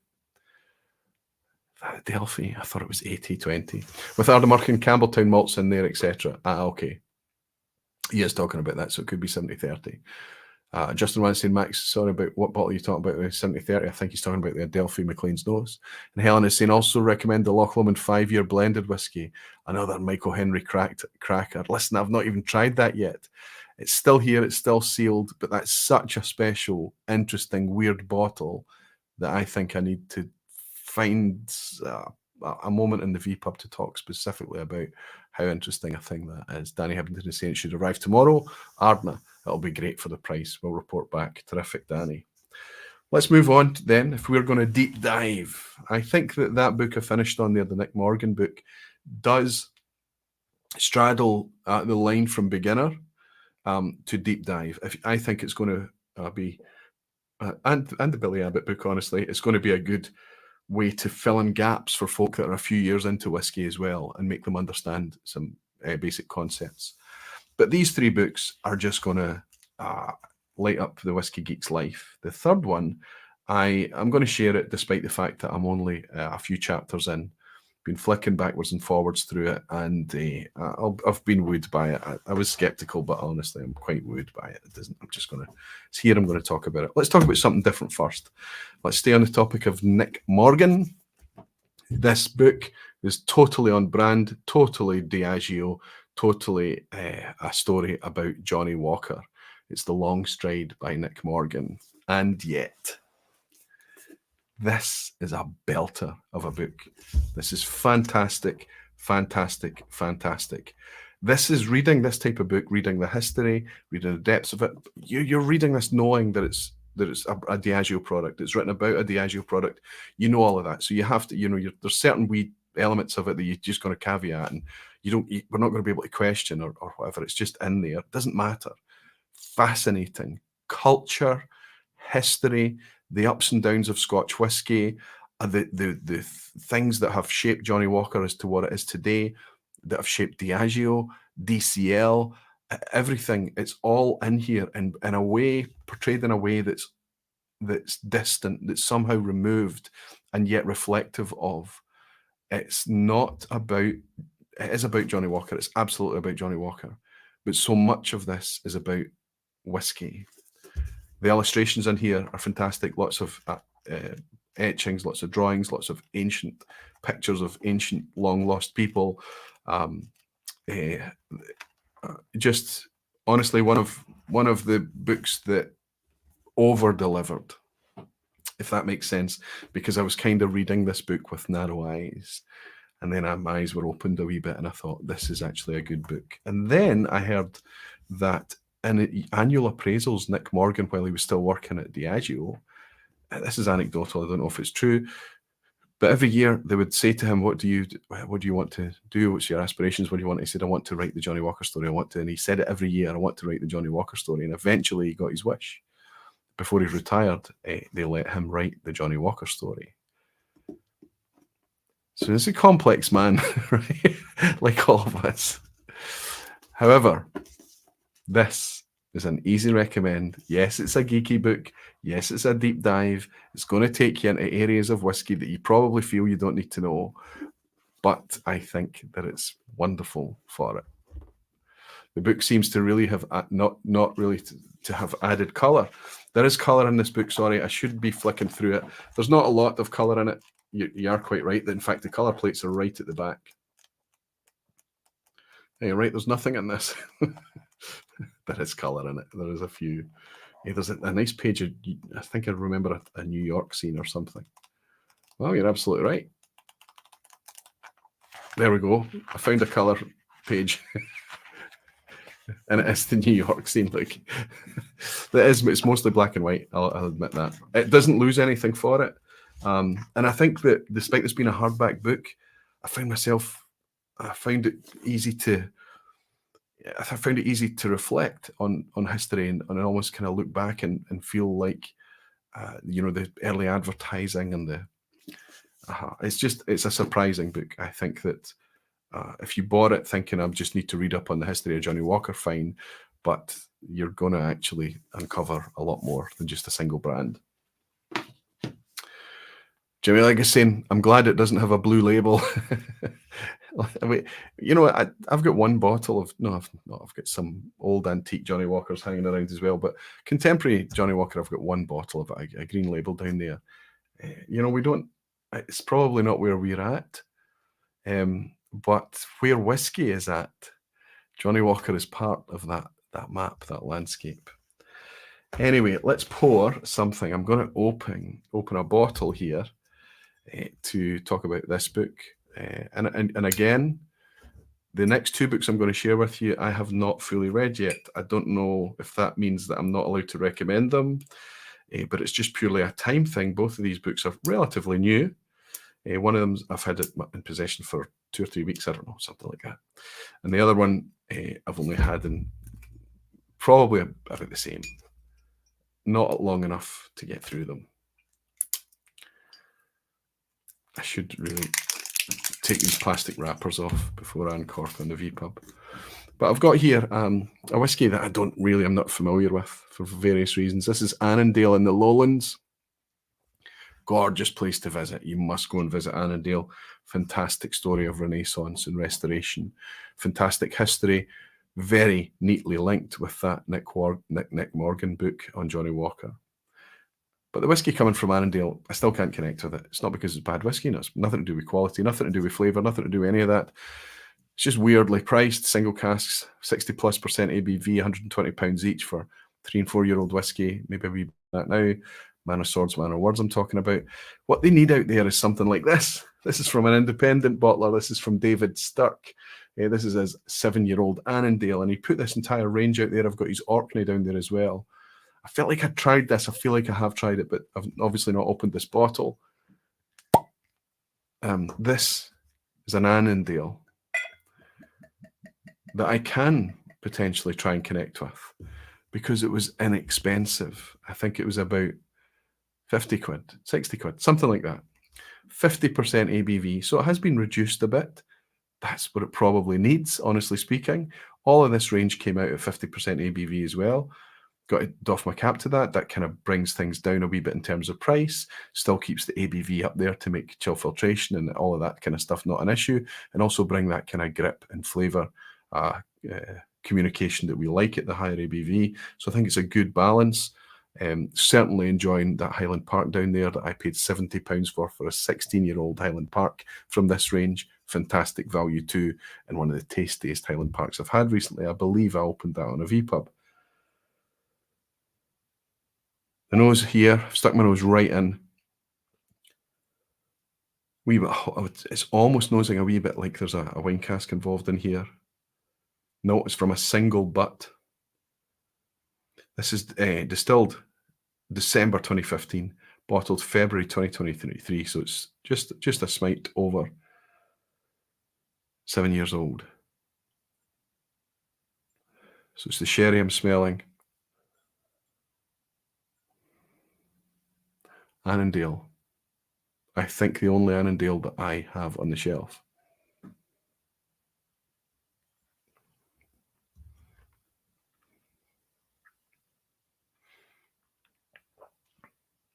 Coffee.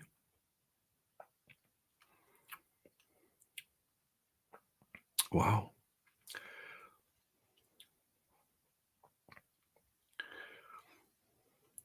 Coffee. Tobacco.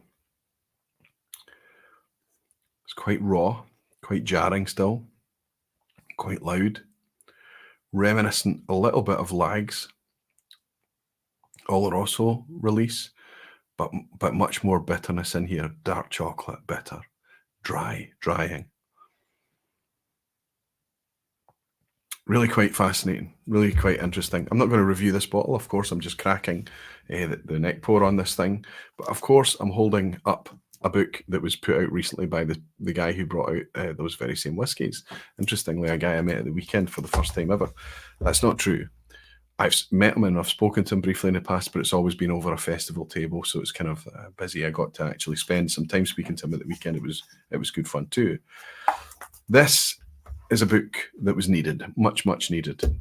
Think of us as enthusiasts and think of how much of our whiskey collection is independent bottlers. A bunch, especially if you're in the UK and Europe. I appreciate it's tougher if you're in North America, perhaps even if you're in Asia or elsewhere in the world. I think getting your hands on independent labels is a wee bit trickier.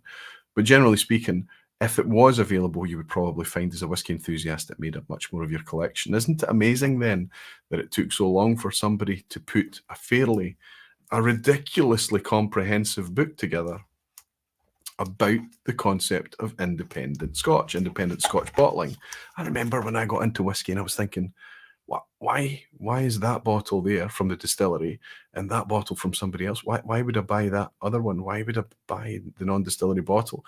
So you had to understand the concept of brokerage and cask trading and where the independent bottling concepts had come from. This book covers that. After it goes through all of that, after it goes through all of the history of independent bottling and Scotch in general, it goes on to talk about much bigger concepts. And then at the back, it gives you an entire directory. So I'll split the book there just to let you see that maybe just almost a third of the book is dedicated, almost like malt whiskey yearbook style, to a list of independent bottlers. Now, this was put together with the help of, it was between David Sturck and I'm going to try, it's Thies. I think it's Thies Klaverstein, but I know that I'm probably pronouncing that wrong. But that's the guy behind the blog space, Words of Whisky. Fantastic guy. So the two of them have put together this catalogue at the back of the book. And while I'm sure it's not absolutely exhaustive, they've done a good job. I just was thinking, I was pulling independent bottlers out the air, and I was just trying to find them in here. And even relatively new independent bottlers are here and included, and a lot of independent bottlers I've not even heard of. Plus a lot of the kind of historical independent bottlers such as Gordon MacPhail, Cadenheads, even Samaroli and things like that are all in here. I can't wait to find time to finish this book. I'm in. It was needed. It's a fantastic book to have suddenly. I feel that the information that's in here will need to grow into something. I think it could be a valuable resource to keep this going. I don't know if David Sturck is the man or if he's even interested in doing such a thing. But this is a good book. I don't know if this is easy to buy. I bought this as part of a crowdfunder, and it was delivered to me when it eventually came out. So I would say that maybe, I don't know what the plans are for this long term, but if you can get your hands on this, and if you are a whiskey geek, and if you are buying a lot of independently bottled Scotch whiskey, suddenly you've got a must-have on the shelf. Super interesting. It's telling me things about whiskey that I haven't even thought about yet. things that I didn't even know I needed to know. Justin Wan is saying, when I last visited Scotland, I bought a bottle distilled by Provenance, and none of my friends knew what it was. Okay, that was a Douglas Lane bottle, obviously, yeah. And Graham Fraser's saying, even barflies from a pretty wet Speyside tonight, lots of travelling around today, so missed most of this so far. Hoping this vPub will encourage more barflies to buy whisky books. Graham, I've already mentioned you tonight. I would have loved to have had you on for this one, buddy. I know I did approach you about it. I know you've booked up your trip to the Speyside Festival. I know that you're up there, and I hope you're having a great time despite the weather. I'm going to take this moment to read out your top 10 because I think it's from somebody that's got the book collection as vast as you have. I know that you pick up as many books as you can find. You're in secondhand bookshops and everything all over the place. Your whisky book collection must be vast. But this is Graham's top 10. 10, A Whisky Tasting Course by Eddie Ludlow. Didn't even know that Eddie Ludlow had done a book. Shh. Malt Whisky Yearbook by Ingvar Rond. Of course. Miscellany of Whisky by Charlie MacLean, of course. The Distilleries of Campbelltown, another book by David Sturck, the guy who just wrote the Independent bottling book. I don't have the Campbelltown book. A Glass Apart, Irish Pot Still Whisky by Fionn O'Connor. Fantastic. One I've never heard of, Graham. Thank you. Bourbon, The Rise, Fall and Rebirth of an American Whisky by Fred Minnick. I've got a Fred Minnick book here, but not that one. Perfect. Sense of Place, A Journey Around Scotland's Whisky by Dave Broom. The he's also mentioned In the Way of Whisky, A Journey Around Japanese Whisky. So number 4, he's put 2 Dave Broom entries. Number 3, the same, Whisky Distilleries of the United Kingdom by Alfred Barnard. Of course, if you can afford it, if you can get it. And Whisky Distilleries of Great Britain and Northern Ireland. Sorry, Great Britain and Ireland by James Eadie. That big, massive tome that I've spoke about over there. We could dedicate a whole entire vPub to that one. Number 2, Whisky Island, A Portrait of Isla and the Whiskies by Andrew Jefford. And in first place, Whisky by Aeneas MacDonald. Interestingly, that Aeneas MacDonald gets placed ahead of the Barnard book. Thank you, Graham. And a great, great top 10 it is too. Let me tell you my final recommendation for, I'll take another wee sip of this really dark chocolatey Annandale. For a geeky dive, and it's another Dave Broom book. It's his Sense of Place. I feel like I'm just selling here. You want color plates, you want nice images, you want this has got it. It's just littered with gorgeous pictures, bang up to date, big font. Thank you for big font that I can read easily. A great book. We all hoped it would be good. We were keen that it would be good. Oh wow. There's a wee thing in it I haven't spotted before, a wee map. What struck me about this is that it is a kind of evolution of the Spirit of Place by Charlie MacLean. It's bigger, it's more up to date and more far reaching, but more than anything, the compelling thing about this that I didn't expect, the title suggests a sense of place. There are so many human portraits in the book that it's really focusing on place being not just a geographical spot on a map, but a place where people live and a place where people directly affect the culture, the feel, the production, the style, everything about the whiskey.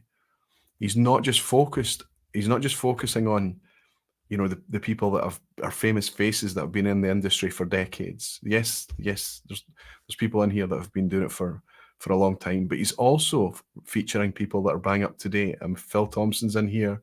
Alistair Rassie's got a feature in here. Sorry, Alistair Day from Rassie is featured in here. So lots of much more recent faces. And then he focuses on people like farmers and glass blowers and all of this stuff. I didn't think I would be interested in that. I really had no idea. And yet, of course we are. The people stories, isn't it? People is the thing that comes first. People is the most important thing in anything.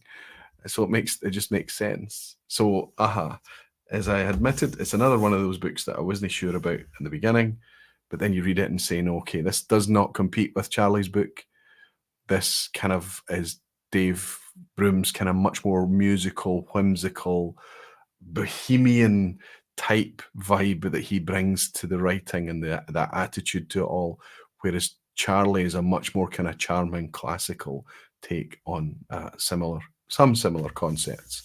There is overlap, but there's enough of a differentiator here to make it a completely different and worthy book. Not a very good book reviewer, but basically I'm saying, yes, this isn't cheap. I think I paid 35 quid for this, 35 pounds. It's 40 pounds on the back here, but I think I got it for 35. And that's the price of a bottle of Rioja Sinclair Series Lechic, right? So I think it's worth it. I think this book's going to last a lot longer than a bottle of whiskey. So just to put it in context. So there we go.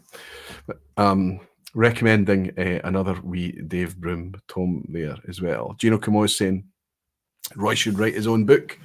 I wonder what the topic would be, Gino. I give you a C+ for your book review. Do I even deserve that? I think that's a pass, Jimmy. It's not it was never intended to be a review. It's just kind of my take on what I'm getting out of the book, and hopefully something that it's a book recommendations is what they are. That's rather than a review. But thank you, Jimmy. I'll take my C+ and be quite happy with it. I'm going to pour another wee dram. I've got 5 glasses tonight, and I think I've got something in them all. I've got my White Horse, Seven Suns, I've got the Annandale. I've got the Green Spot. I did pour something else. And that's my 5 drams for this evening. Thursday night at the vPub. My 5 glasses are filled, and this will do me for tonight. But I want to talk about something that's happening tomorrow. I'll give you all a heads up. Dramface is releasing a review on Springbank 15 tomorrow. But being the type of product that it is, being one of those kind of opinion dividing whiskies, one of those whiskies that changes so much batch by batch as it comes out, always causes a lot of chatter and things. The Dramface team have got together to do something quite incredible tomorrow. It's going to take a lot of stamina for a lot of folk. It took a lot of stamina for us to put it together and for us to build it, for us to edit it, for all of that stuff. But tomorrow, we will put out a Springbank 15 review on Dramface tomorrow. Please read it. It is 14 scores of 14 different reviews from 12 different reviewers on 7 different batches of Springbank 15. It's like, we've not got a name for it. It's the Dramface Collective Review. It's like a mega review. I don't know of anything that's been done to this scale on any single expression of whiskey, covering 7 batches over 3 or 4 years. Maybe 4 years, I'm not sure, since 2019. 2019 to 2022 releases. As I say, 7 batches, 12 reviewers offering 14 separate reviews. The Springbank 15 extravaganza, says Max Kreitner. Absolutely. And I think the whiskey deserves that attention because it is one of the oddballs out there in the whiskey landscape. And it inspired me to get my face in a glass as well.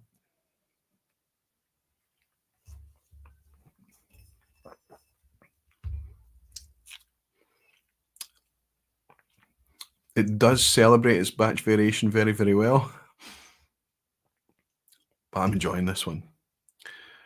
There's a lot of, like that Annandale, there's a lot of darkness to it. There's a lot of kind of cocoa and chocolate and things tonight. But there's that oddness. There's that odd Campbelltown funk, that industrial workshop shed type note. The fruit is cooked and stewed and reduced. There is a sweetness there. There's a lovely sweetness. Super, super interesting whiskey always. I don't think you'll talk about Springbank. Brady will enjoy his Springbank 12 cask strength he got at my place. That was very, very nice of you, Peter, to pass that on to him at retail. Was a ridiculously good gesture for you, buddy. He appreciated it. He was showing it off when I met him. Brilliant stuff, Peter. Thank you so much. And Rob is saying, I have a bottle of Springbank 15 in my stash.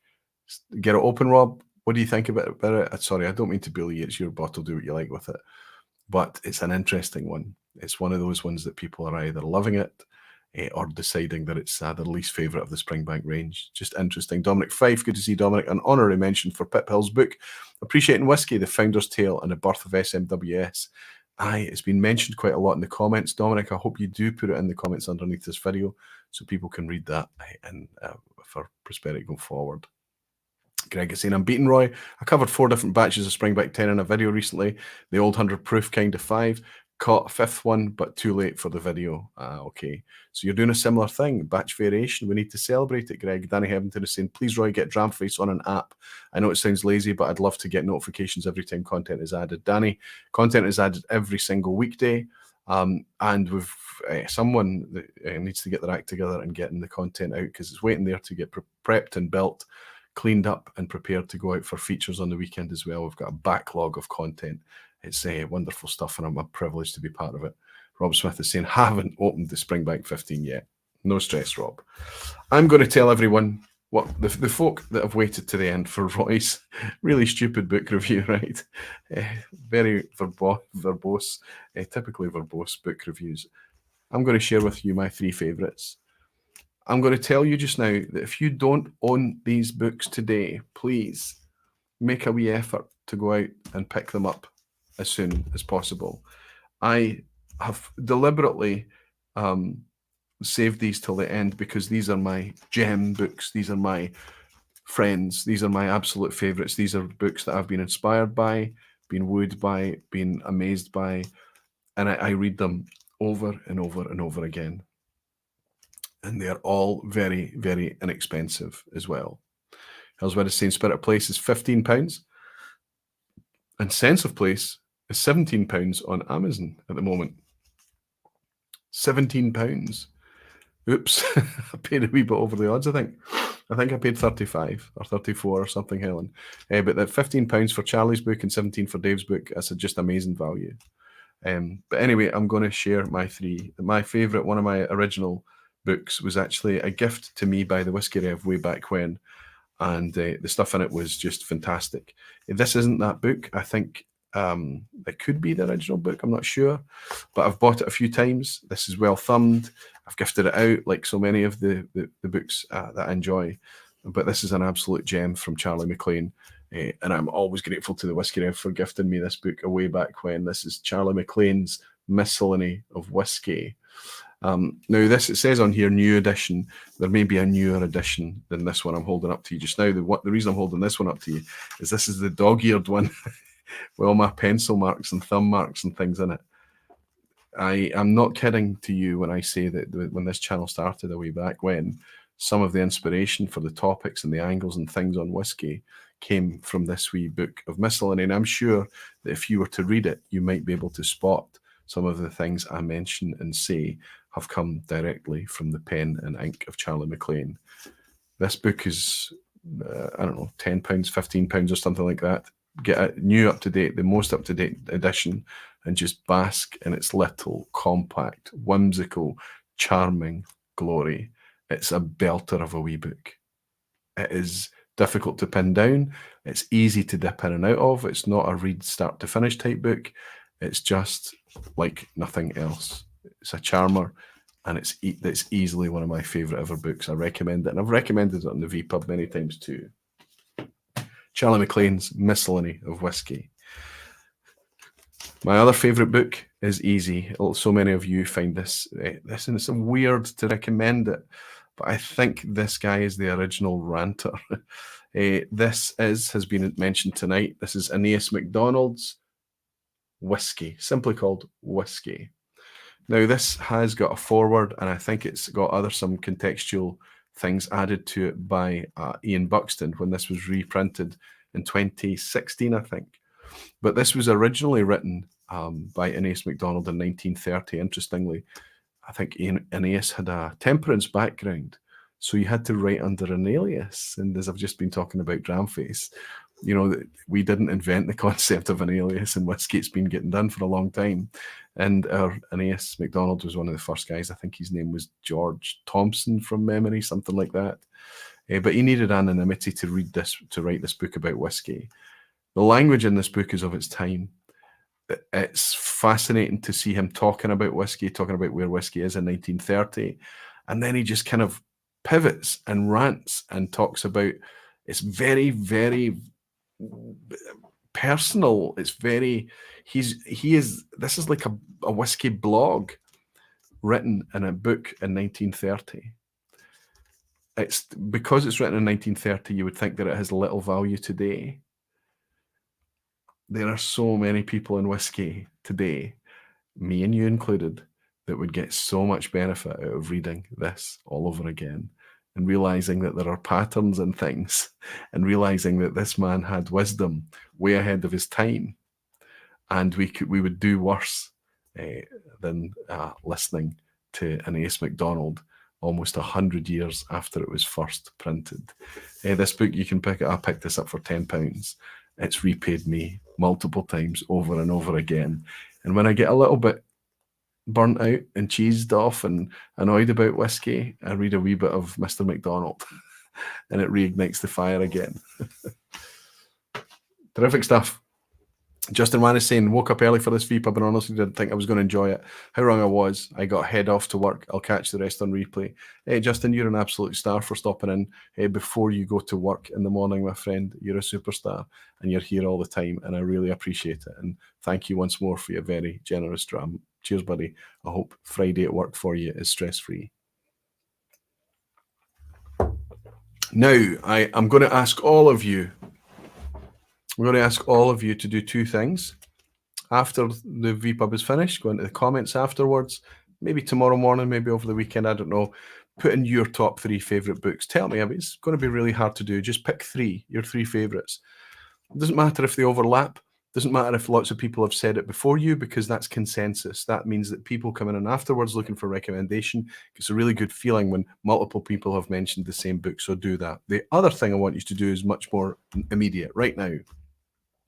Before we swing into the quiz at the end, I would like everybody to try and predict what my very obvious favourite whiskey book that has ever existed is. It should be an absolute shoe-in for everyone.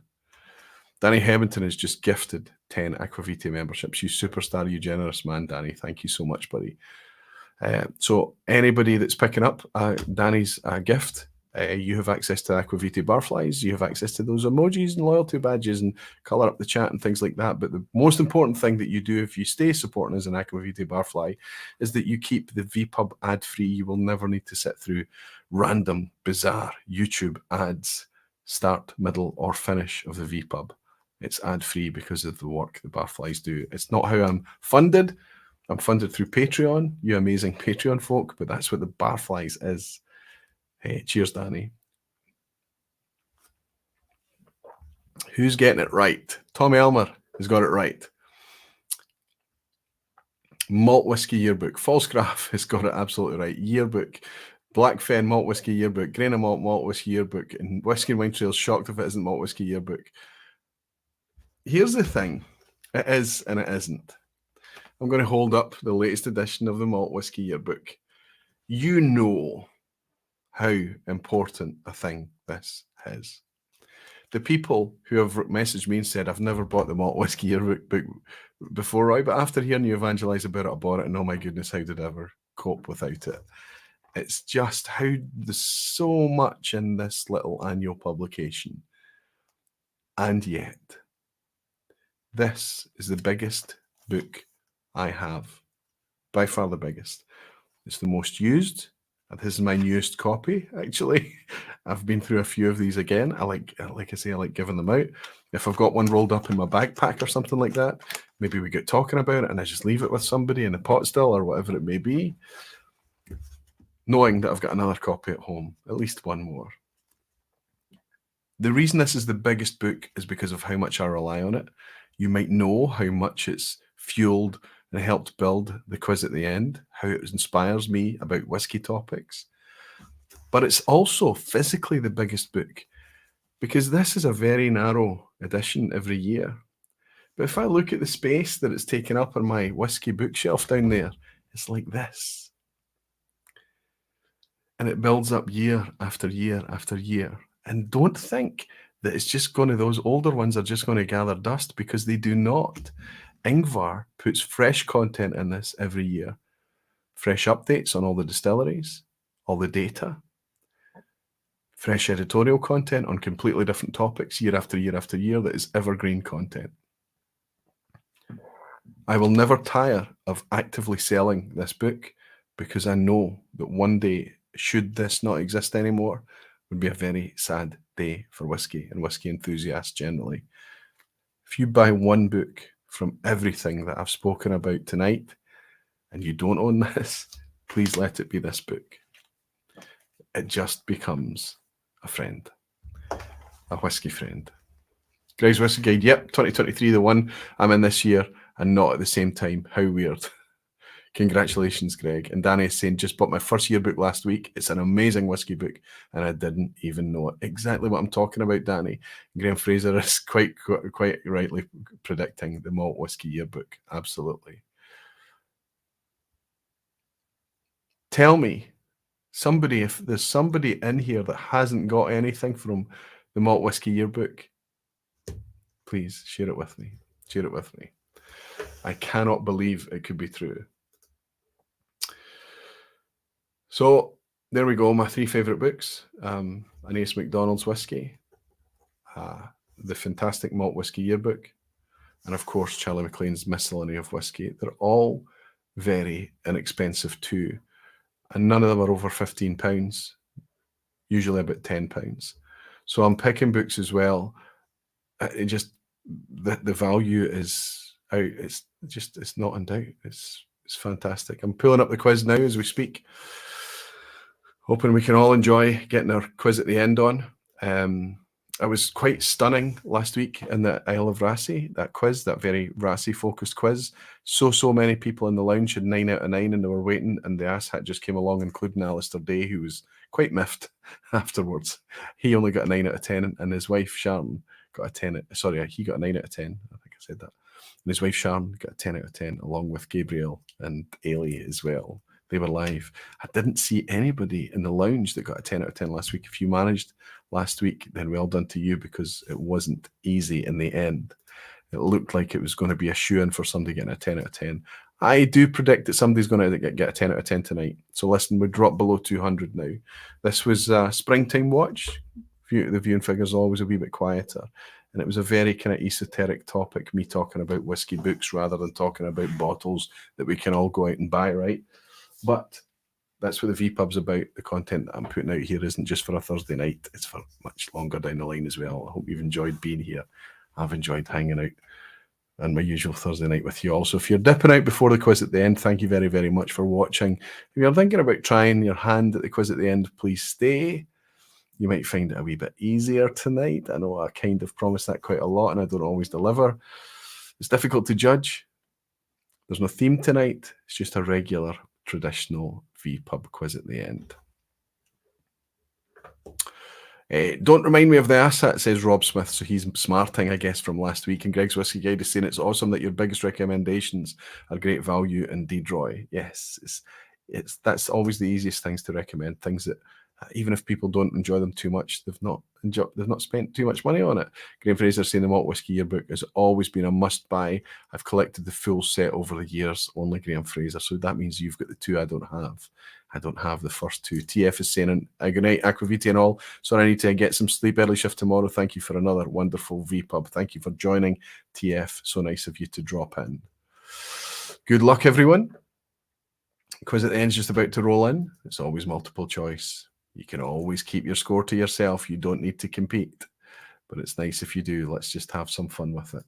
Let's raise a wee glass and say thank you to everyone as I drain this wee Springbank that I've enjoyed much more than I expected to. Question 1, good luck. An actual book title written by Ralphie. Which of these is an actual book title written by Ralphie? Is it A, Search for a Whiskey Bothy, B, Stories from a Whiskey Bar, or C, Life, Death, and Whiskey? Whiskey with Molly Benny's and good to see you, big guy. I hope you're doing well. Okay, quiz time. You have my full attention. I love that you're competitive, fella. Superb. Class is saying, I don't compete, I just mentioned my score. Class, I apologize.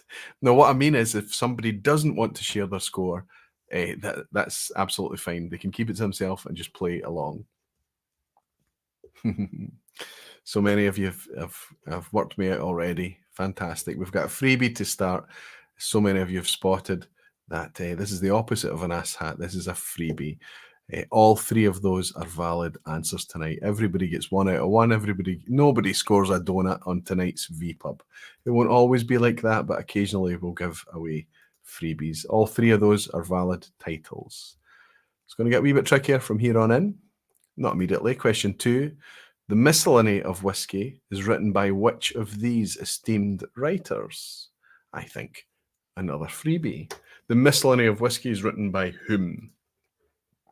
A. Charles MacLean. B. Dave Broom. C. Michael Jackson. Who wrote Whisky's Miscellany of Whisky?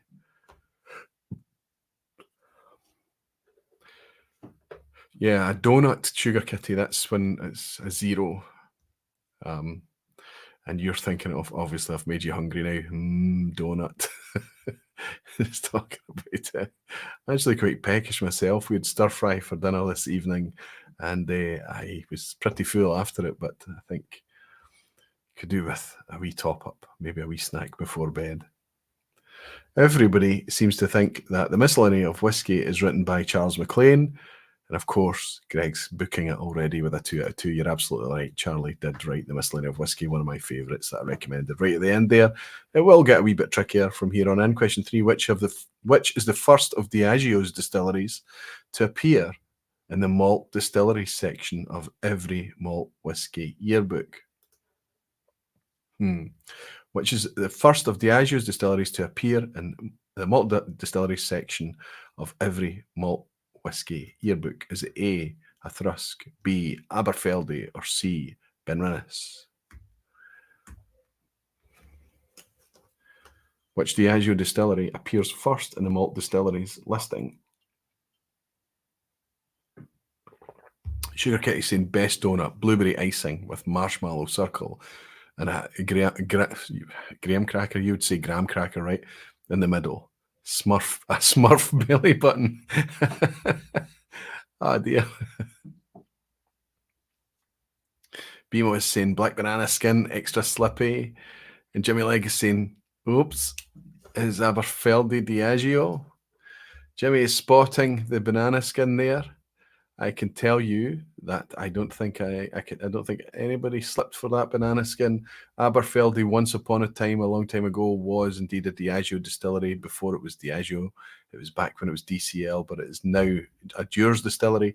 So therefore, the first in the yearbook is a Thrusk. A is the correct answer. A Thrusk. Question 4. Who released their first 3 inaugural expressions in 2022 at 50% ABV, one in X bourbon, one in X Oloroso, and one in X red wine? Was it A, Glenlivet, B, Lag, C, Isle of Rassay? Greg's Whisky is saying a bit tired, so forgot to mention one of my favourite books from our biggest whisky writer in France, Martine Nouy. And I think it's probably translated in English too.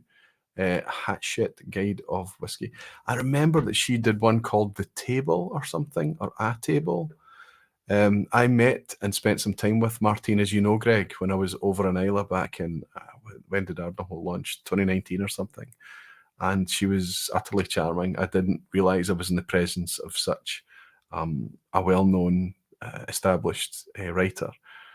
I feel quite bad to consider it that I didn't know who she was now. But Martine, she was wonderful. She was lovely.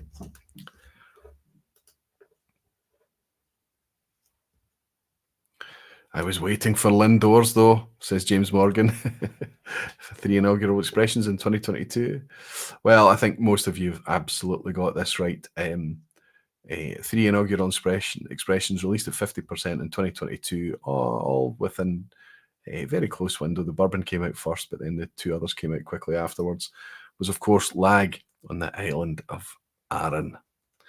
So B was the answer there as we move into the picture question.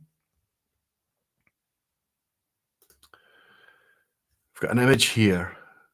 Now, I'm fairly sure what we're actually looking at here is the filling store. I think that's the old customs lodge that we have there, but I'm obviously asking you which distillery we're looking at. It's one of Graham Fraser's pictures tonight. Is it A, Springbank, B, Glenturret, or C, Old Pulteney? What are we looking at there? Springbank, Glenturret, or Old Pulteney? Les Routes de Malt, it's called, with food and whiskey pairing, her speciality. Should maybe ask Martine if she's up for ever coming along to a vPub. I would give her my kitchen. Avery Distillery, good call, Jimmy. Yes. Looking at the scales there. Ellswood is saying, been there with Peter and Denise Lee. Let's see if Peter Lee can get it. So Royal Vermeer has changed. I didn't appreciate it until now. I'm so vacant. Royal Vermeer has changed his handle to Where's Roy? I love you, man. Superb. Ah, dear. I don't get to forget it, Roy, do I? So fun. All right. Yes, most of you have kicked this out the park. Absolutely. Lots of 5 out of 5 so far, I'm sure. We are looking at I believe, to be the old filling store at Glenturret Distillery in the Southern Highlands. Great stuff. Strap in now for the second half. Things do get trickier. Question 6. Which new distillery is built within 350 metres of an ancient distillery of the same name? New distillery built within 350 metres of an ancient distillery of the same name. Is it A, Lindores Abbey in Newborough in Fife, B, Wolfburn in Thurso, C, Ulevecht in Inverness? Which of those new distilleries has an ancient distillery within 350 metres of it that goes by the same name? A, Lindores Abbey, B, Wolfburn, C, Ulevecht.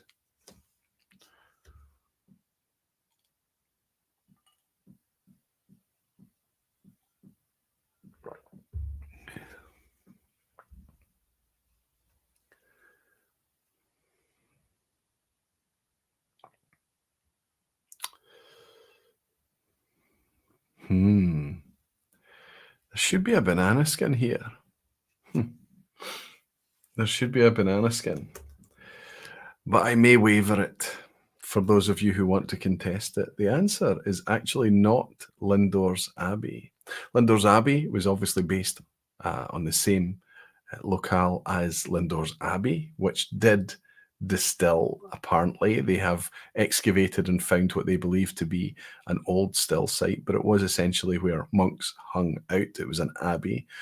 Ulevecht is brand new in Inverness. It's a brewery and a distillery, very small distillery, but interesting nonetheless, up in Inverness. First time that there's been distilling in Inverness since 1983. But Wolfburn is actually built within 350 metres of the original Wolfburn distillery. I was looking for B, how far back is ancient? Well, there is that. There Gordon Fraser is saying Stewart's Inquiry. There are no such things as Stewart's Inquiry. If you want to take the point because you decide that Friar John Corr did actually distill at Lindores Abbey, and if you believe that that's the case, and therefore Lindores Abbey was actually an ancient distillery, then you can absolutely take A. You can take A for Lindores Abbey. But the truth is that Wolfburn is an original distillery with the new distillery built within a few hundred metres of it. Gordon Fraser's saying I met him, Aquaviti. You met Friar John Corr? That would be brilliant. Jerry Miller is saying, I believe anything if it means I'm still on a 6 out of 6. Good for you, Jerry. That's the attitude that we bring along to the quiz at the end of the vPub. If it were to run at full capacity, which of these distilleries is the largest at 800,000 litres per annum? Now, that number looks big, but it is quite big. That's a big concern. It's not massive. Glengoyne is about 2 million, to give you some context. But I'm going to ask you, which of these three distilleries is the biggest? A. Brora in Sutherland, B. Lag, Isle of Arran, or C. Clydeside in Glasgow?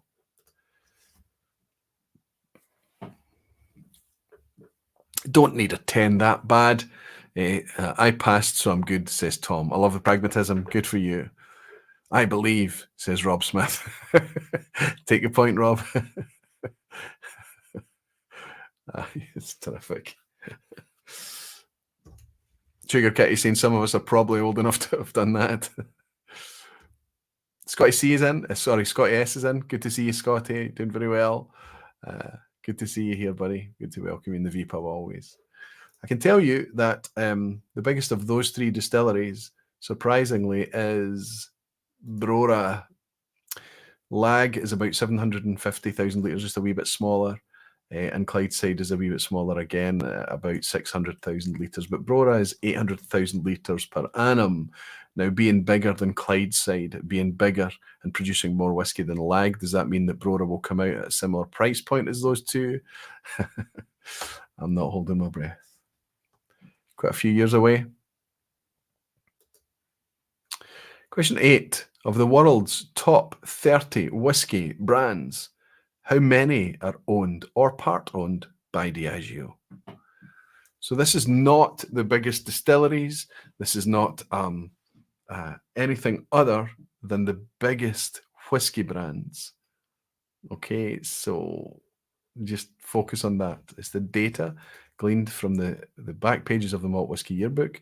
Of the top 30 whiskey brands, how many are owned or part-owned by Diageo? A, 10 of the top 30, B, 6 of the top 30, or C, 3 of the top 30.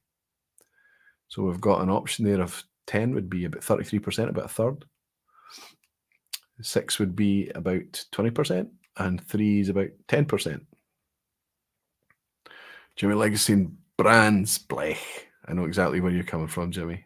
I know what you mean. Molasses is saying, I want it to be C. So much Diageo hate. I understand. I understand completely what's happening, Diageo. What are you doing? In shitification. 27 Indian brands. I can tell you on question 8 that, and you might be surprised, that Diageo own a third. They own or part own a third of the top 30 whiskey brands. They are a huge, unstoppable machine. Unless you're an enthusiast, not many of us buy the Diageo brands these days for very, very obvious reasons. Question 9. According to analysis, what did the owners of Mount Fuji Distillery discover about their source water? This is a good one. I hope you enjoy this. Boo, says Rob Smith. Oh, it looks like he slipped up. According to analysis, what did the owners of Mount Fuji Distillery discover about their source water? Was it A, that it has a 13 parts per million of peat phenols? B, it is the industry's softest water? Or C, it fell as snow on Mount Fuji 50 years ago? According to analysis by the people behind Mount Fuji, it used to be Fuji Gotemba, but they're now renamed as Mount Fuji Distillery.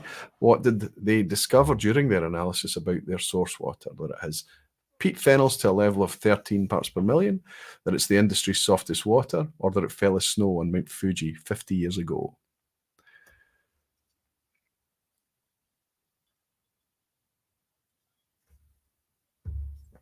The Milkman's Kid is saying, I love Japanese whiskey. I think we all enjoy a wee Japanese whiskey now and again. Jimmy Legacy, and I think it was 49 years ago, so it's not C. It's quite amazed at how well you've done on this. I thought this would be a shoe-in for a banana skin. I can tell you that, yes, it's meltwater, so it fell as snow on Mount Fuji 50 years ago, according to their analysis. So clearly my alternatives there were not enough to encourage you to slip up on the banana skin there. Maybe a few of you did. Apologies if you did, but Gordon Fraser is saying, no way. Yeah, Gordon, there you go. Question 10 is, of course, an asshat. So I'm going to jump in and I'm going to see how many of you are sitting pretty. Jerry Miller is on 8 out of 9. Fantastic, along with Hellswood, Graham Fraser. So there have been some slip-ups tonight. I'm not seeing many 9 out of 9s. Gordon Fraser on a 6 out of 9. Passmark Gordon, Whisky and Wine Trails, Tom on a 7. 5.75 says Rick Johnson. Nice one, Rick. Nicholas is on a 6. Tom Elmer. And Daisy, she is in tonight. Good to see you, Daisy. She's on 7 out of 9, along with Gino Kimo. And Repairs on a Passmark 5, and Gino Kimo and Ben Demon Hunter also on 7. Can he see any 9 out of 9s tonight? I'm slipping around like a Looney Tunes cartoon. It says Winky Whiskey Wings. Oh dear.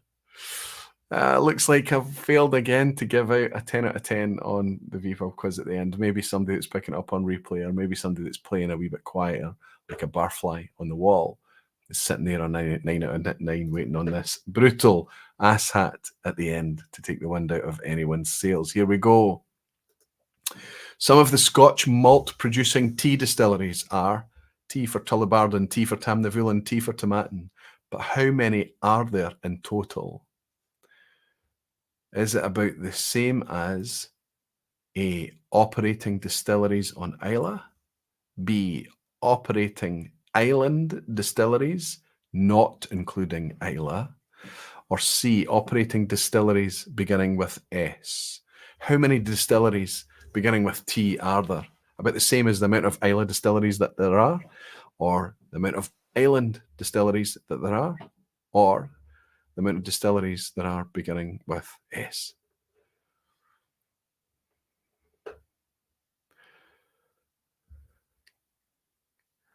Greg's Whiskey is saying, oh no. So the yes, obviously for the regulars, you all know the asshat at the end is meant to be deliberately awkward.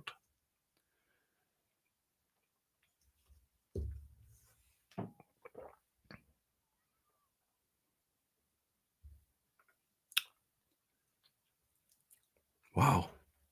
This question has obviously been the asshat, split the room for everyone.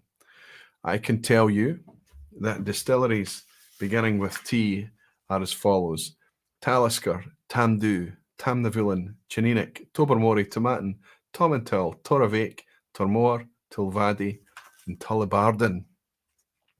So we are looking at 11 distilleries beginning with T, which matches exactly the number of operating island distilleries.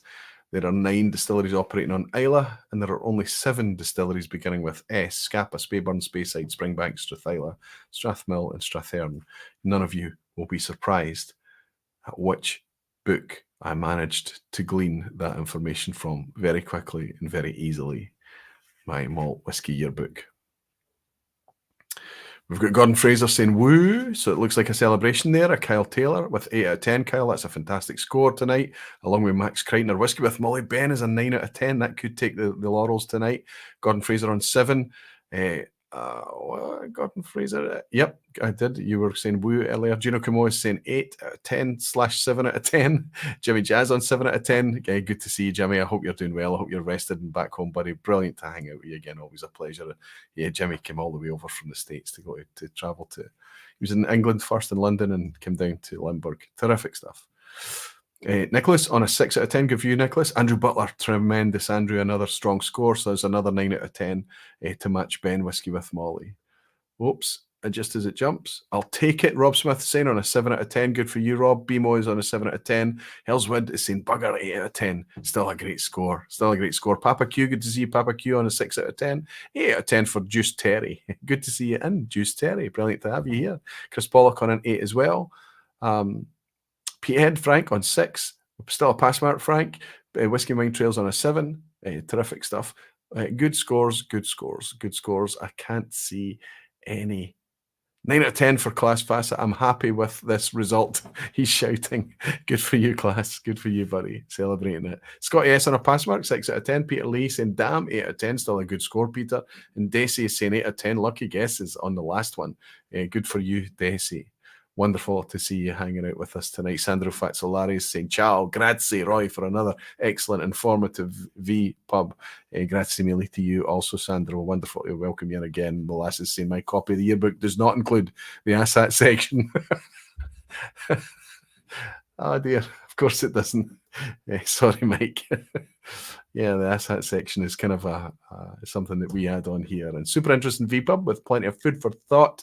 Cheers, Roy. It says Hellswood. Thank you very much, Helen. I hope you and Andy are both doing very well. A nice dram coming in from Jimmy there. I almost forgot. Sweet vPub, everyone. Thanks, Roy. Jimmy, thank you so much for your drama, friend. Cheers, as always. Wonderful to have you in. Looking forward to September 30th for Jimmy Fest. And Ben is saying some great recommendations tonight for the boys' 45-minute swimming lesson on Saturday.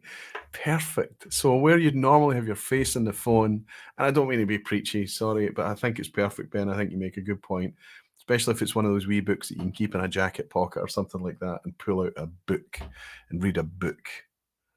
You're learning about whiskey, you fire your passions, it inspires you about whiskey, and you look cool at the same time because you're not doom scrolling like you normally would, like the rest of the planet. And Graham Fraser is saying, thanks again, Roy. Sad I could only make the end. Graham, I know you're always normally here, buddy. I hope you're having a blast up there in Speyside, and I'll see you soon. Gino Kimo is saying, have a great weekend, buddy. Thanks for a great vPub. Once again, sir, Gino, thanks to you. Thanks very much for turning up for quite a niche topic tonight. I really do appreciate it. Greg is saying, great updated book list, Roy. Indeed, slant you to you and everyone. My pleasure, my friend over there in Paris. Thank you, Greg. Thanks so much. And Roman Skovranek, thanks, Roy. Good night, everyone. You're not the same Roman I met at the weekend, potentially? No. Roman, thank you so much. Thank you to everybody. Thanks for a fantastic wee excursion away from typical vPub topics tonight to talk about the analog world, to talk about books. I've had a pleasure. I'm very much looking forward to sitting here next week, maybe getting the framing and the lights and everything fixed again and sorted a wee bit better to hang out here with Roddy next week. Of course, I remind you that next week is a Roddy vPub.